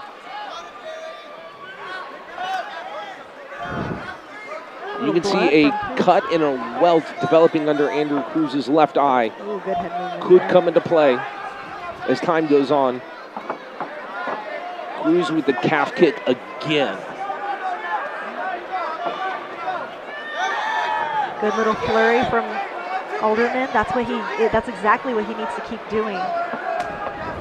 Those little flurries and then out. The blocker up from the kick from Alderman. I would also maybe show some knees out there from Alderman. Make Cruz have to think about those knees on his way in. Cruz has been relentless with a lot of things. He's been working the calf kick to the left leg of Alderman, which could come into play, much as well as we see. He is so good with his cage work. Cruz is leaking a little bit of oil tonight. Can that be a factor? Alderman gets the leg in there. Cruz gets the takedown. And we're back to what has been the majority of this matchup tonight. He's passed into side control now, which is a much better position for him to be in. Once again, he needs to take away that space, get his knee to the hip on the south side there, and that knee up high towards his head. He is keeping his chest-to-chest pressure really good, and he's going to look to take advantage of those loose limbs. Excellent transition to the other side of the side control there. What I'd be looking for Andrew to do when he gets in those positions is really establish those pinning combinations. Alderman showing a lot of strength, getting up to the legs, trying to do whatever he can to get away from Cruz and get away from the side of the cage. A little over 2 minutes gone by in our fourth of potentially 5 rounds tonight. What has been a great back and forth matchup tonight. Oh, it's been awesome to watch. We've had so many mixes tonight of different styles. Alderman coming back with a calf kick of his own.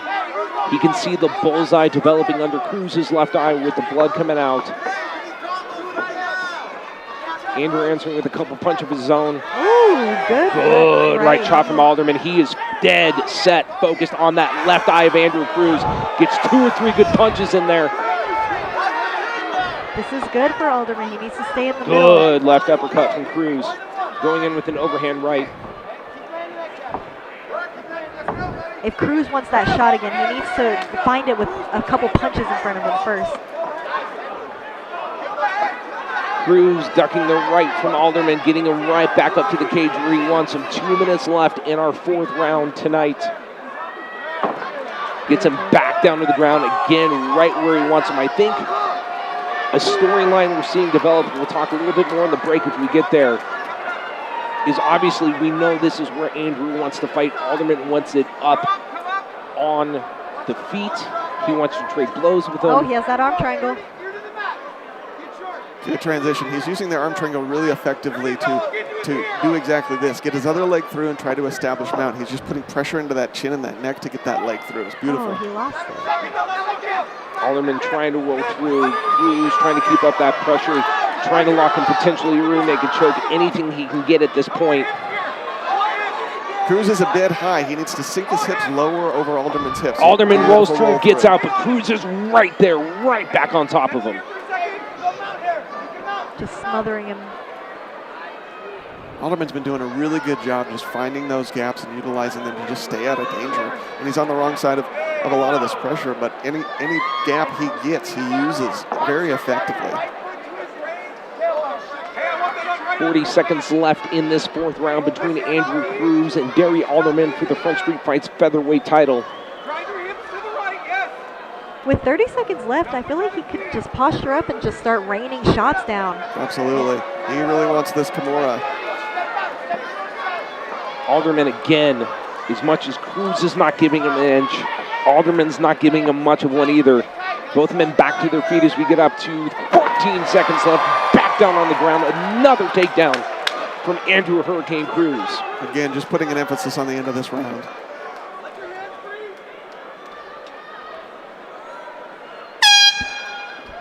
Well, we are going to go all the way to 5 rounds in our title fight tonight, but as we were alluding to just a couple of minutes ago, a storyline that I see developing in this fight right now, and again, Cameron, correct me if I'm wrong, but again, we know where Andrew wants to fight. He wants it down on the ground, wants to keep that pressure. As we go into the Project Filter replay, brought to you by Project Filter, you decide when. We'll show you how. Visit projectfilter.org. Obviously, we've talked about how Derry Alderman needs to keep it up, needs to keep it mobile. The left eye starting to swell a little bit, the cut there. And in the last 30, 45 seconds while they're up, as you can see right now, Alderman dead set focused on that eye. Kind of seems like that could be some danger going into this 5th round for the champion. His best opportunity to get it is in his circular footwork. We noticed this a couple rounds ago when he started to move in circular motion. It threw Cruz off, and he had trouble closing the distance. If he can continue to pivot and move with those angles and circles, he can find his shots in his range and continue to go after Cruz with those punches. We've gone through 20 minutes in 4 rounds. Will we make it all the way to 25 minutes through 5 rounds? We are about to find out. The 5th and final round of our featherweight title fight is underway.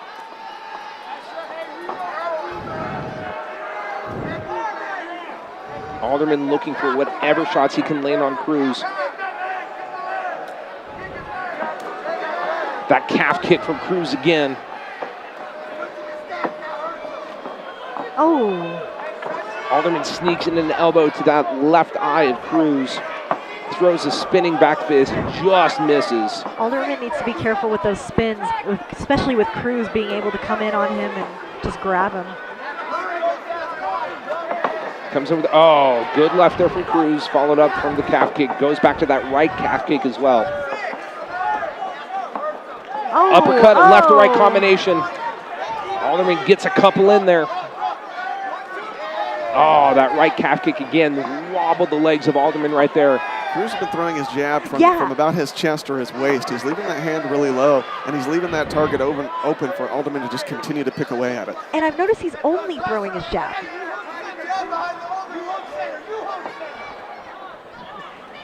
Yeah, he's not mixing a lot up. He's staying really focused on throwing that left hand. It took a minute 15, but Andrew Cruz has Alderman right where he wants him yet again. Trying to find the position, the lock, the hold, the control, whatever he can get. Looking for another takedown. 90 seconds gone by in our 5th and final round tonight. Oh, beautiful body lock. How are your legs?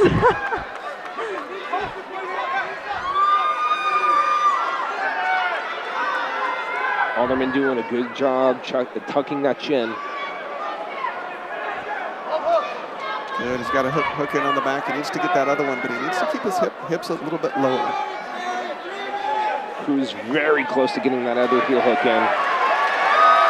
Oh, he's got a choke locked in. Does he have enough of it? I think Alderman fought it, yep. Alderman again did a great job, as we've seen several times tonight. The second that Cruz is going to lock in some sort of hold, tucking that chin, doing whatever he can, putting up a great defense against Andrew Cruz.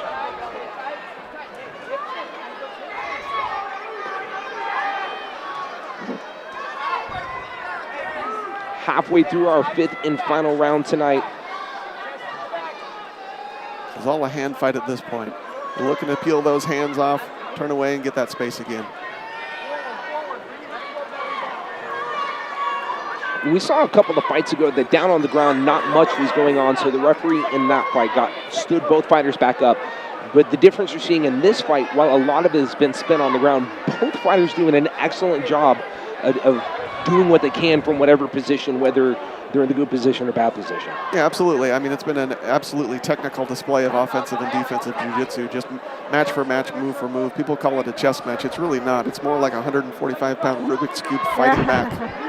I never solved the Rubik's Cube in my life. You know, and it's almost like they're canceling each other out on the ground. Yep.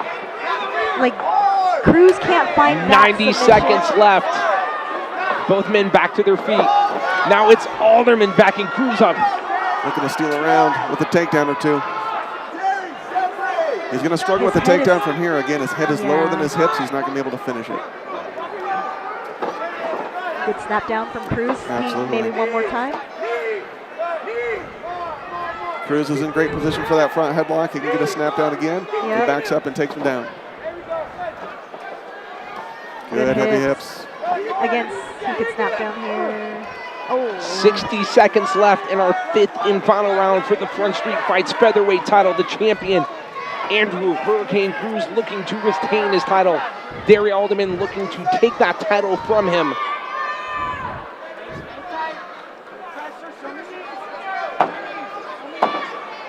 Alderman looking for a couple of foot stomps.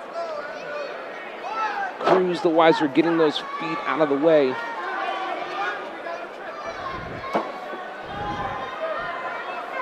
.30 seconds left. Beautiful. Another Cruz takedown. Excellent double leg. After so many of those, it gets so hard to defend. Cruz trying to throw everything he can at Alderman. Alderman doing whatever he can. We've got 10 seconds left. Cruz throwing in the strikes. Alderman, we are back. 4, 3, 2, 1. Alderman with a final fury of kicks and fists. A beautiful display of sportsmanship by the champion and the challenger as our title fight is going to the judges tonight. Andrew Hurricane Cruz seems confident in victory tonight. And again, obviously, we're going to a judge's scorecard here. Very interesting to see as we go to the Project Filter replay brought to you by Project Filter. You decide when. We'll show you how. Visit projectfilter.org. Obviously, always very interesting to see how the judges view this one. Yeah, I mean, that was all cruise control, like you said earlier. So, but Alderman definitely picked it up. You know, he knew exactly what Cruz was gonna do and wanted to do, and he did start finding a little bit of success in trying to stop that. But Cruz just relentless with his intent. And again, he did not give Alderman an inch the entire time. The relentless pressure. But again, hats off to Derry Alderman right there the entire way. He was never completely out of this fight from maybe a physicality standpoint. We're going to find out how much it was affected on the scorecard. But there was never a moment in this fight I felt that Derry was out of this fight at any point. No, not at all. To be honest, he was pretty safe in most of his positions. I think it was just a matter of how to get out of it and how to get into a better position for himself. In the 4th round, we definitely really saw it. Alderman laser focused on the left eye of Andrew Cruz where it was swelling, where it was bleeding a little bit. You almost kind of wonder if he had maybe a little more time, if you realized that maybe a little bit earlier, how much would that have changed the course of this fight? Obviously, we'll never know. But in the 4th round, we did see a lot, though. He was getting in there and connecting, again, straight to that left eye. He wasn't trying to get any sort of punch in where he could get it. Dead set focus there, and a couple of times it seemed to rock Andrew just a little bit. Yeah, it just seemed to fluster him a little bit, and I think that's exactly, I mean, I said it during that round, it's exactly what Alderman needed for the success. Unfortunately for Alderman, Cruz is just, he will find those anywhere, and like we said earlier, he doesn't get tired, and he will keep going, and he will get what he wants.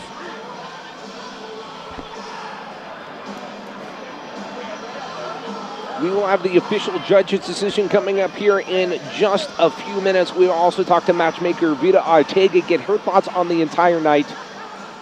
I'm sure Vita has a lot to say, as she always does. Sometimes dominates the conversation. Never lets me get it. No, I'm just kidding. All right, we are going to find out, do we have Ann New or Ann Still as we go inside the cage with cage announcer Mike Thomas.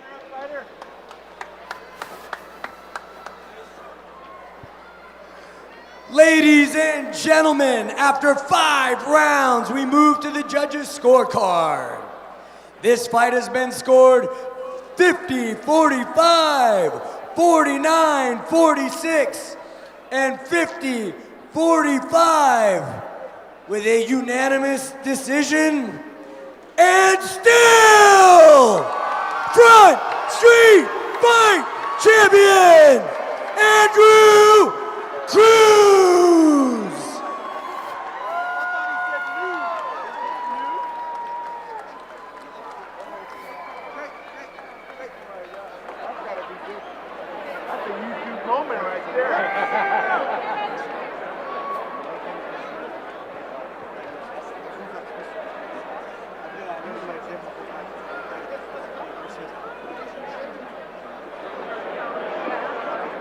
Hurricane Andrew.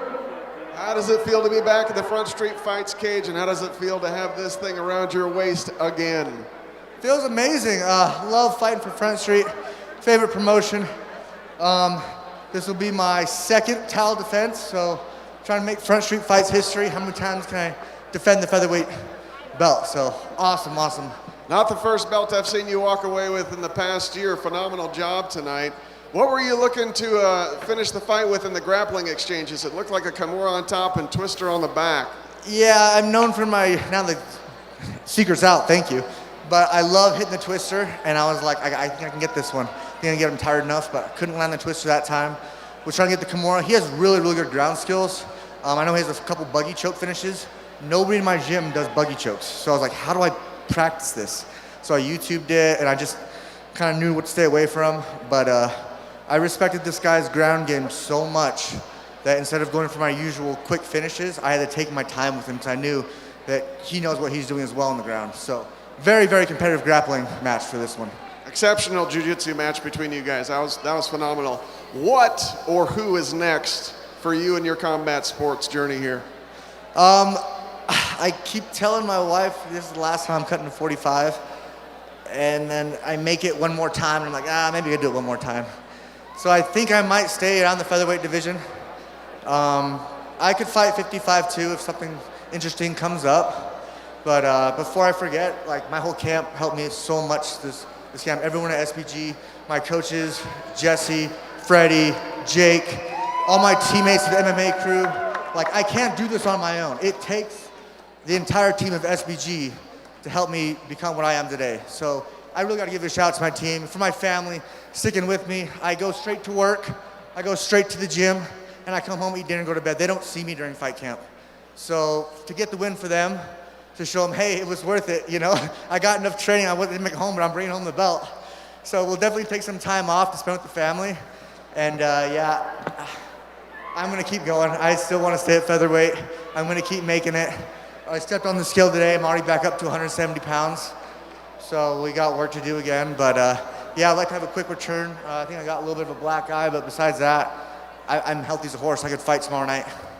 Well, selfishly speaking, we all want to see you back at featherweight to defending this thing. Give it up for the champ, Andrew Cruz. What an incredible night of fights we saw tonight in Front Street Fights 33 right here live inside Idaho Central Arena. We are going to step aside for just a couple of minutes. On the other side of the night, or excuse me, on the other side of the break, we will have the announcement for Fight of the Night. Also, we will talk to matchmaker Vita Arteaga as we close out tonight's show right here from Idaho Central Arena. Look at me now. Look, man, I was searching for a better way, praying, hoping for a better day. Quit, never hesitate. If it's a will, it's gotta be a way. And I was thinking about the moment I decided to quit vaping. I realized my friends were going down a different path. I just wanted a better tool. Hey guys, guess what? My brother quit vaping. Let's go. Text Start My Quit to 36072 or check out projectfilter.org. Welcome to Twin Peaks. Boise's most scenic place to catch every touchdown, home run, knockout, and slam dunk. Score big when you combine HD views made from scratch food and our teeth-chattering 29-degree draft beer.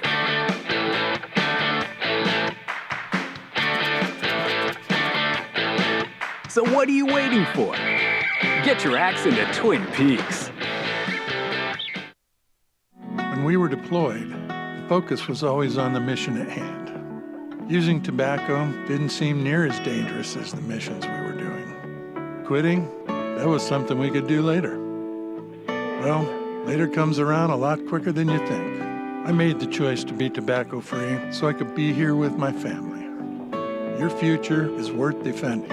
You decide when, Project Filter will show you how. Visit projectfilter.org or call 1-800-QUIT-NOW. Hey, grab me one too.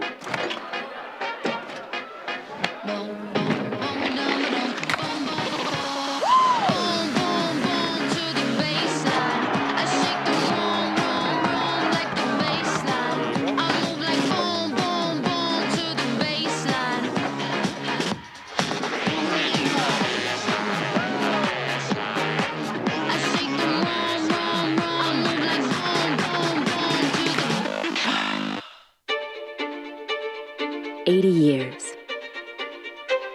That's a lot of stories. Stories of first steps and first checkups. Of an Idaho invention that opened up new terrain. Of fishtails and dad jokes. Of frozen potatoes. As Idaho's first health insurer, Blue Cross of Idaho was there for you then. We're here for you now, and we'll be there for every story to come.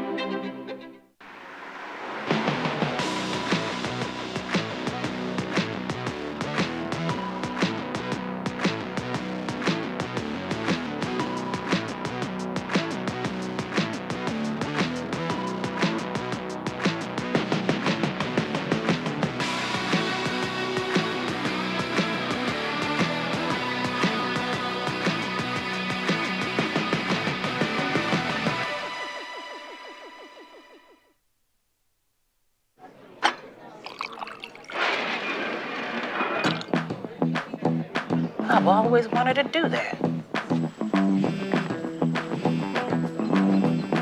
I've always wanted to do that.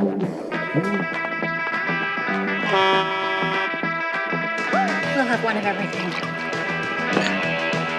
I always wanted to do this. I always wanted to do that! Next round on me.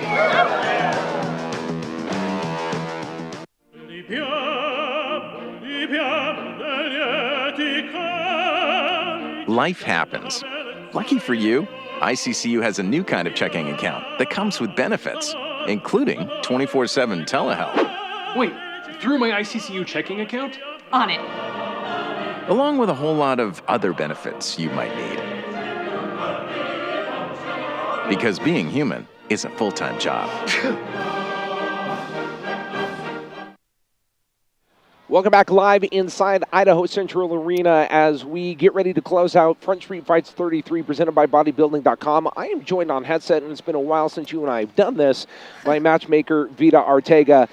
Vita, again, congratulations on another amazing night of fights. Before we kind of get through some of the results, just overall, what are your thoughts on tonight? I am very happy with everything.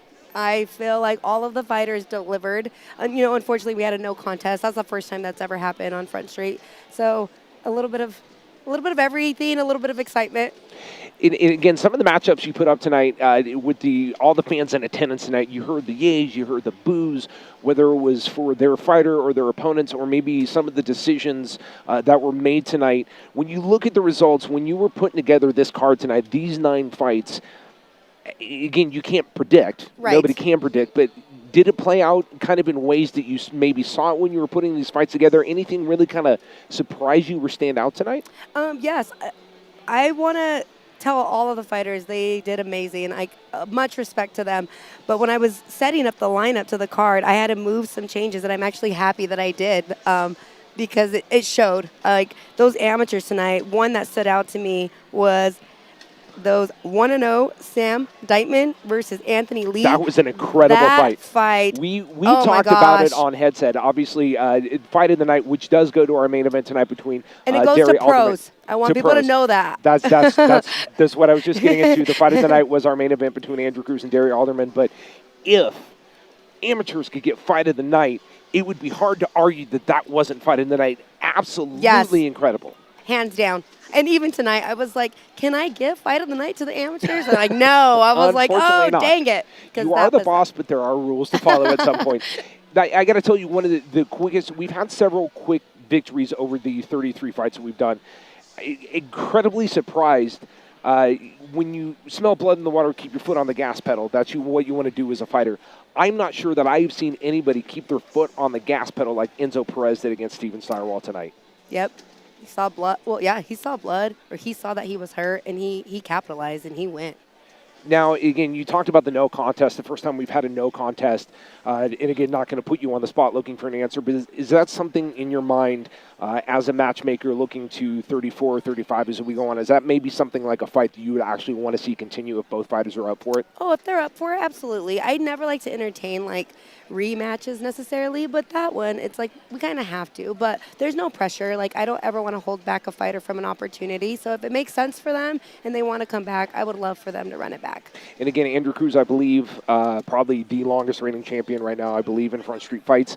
I do not have the record book memorized, but again, another great victory by Andrew Cruz tonight as the champion for your promotion. How proud are you of him and his title defense? And also speak to Derry Alderman, because as much as Andrew seemed to be in control the entire time, Alderman was right there with him, like never out of this fight at one moment. Yeah, he was definitely durable. He couldn't finish him. Even though Cruz had a good positions, he couldn't finish him.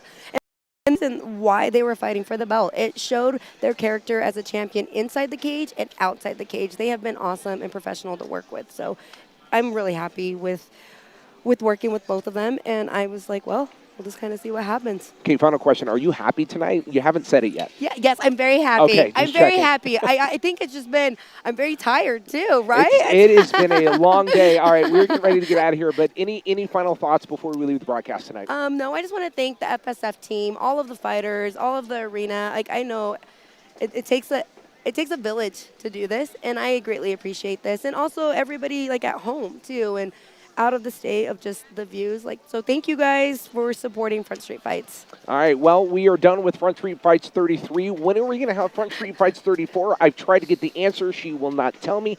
So for that answer, make sure you stay tuned to all the Front Street Fights social media channels, also IdahoCentralArena.com. On behalf of my broadcast partners tonight, Shino Van Hoos, Cameron Moore, the entire Front Street Fights team, and of course, Vita and her wonderful team, thank you all so much for joining us live on KTVB Plus in the Front Street Fights YouTube channel. Until next time, Front Street Fights 34. We'll see you then. Have a good night.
to Hipler, try to prevent that, and also, another hard right hand.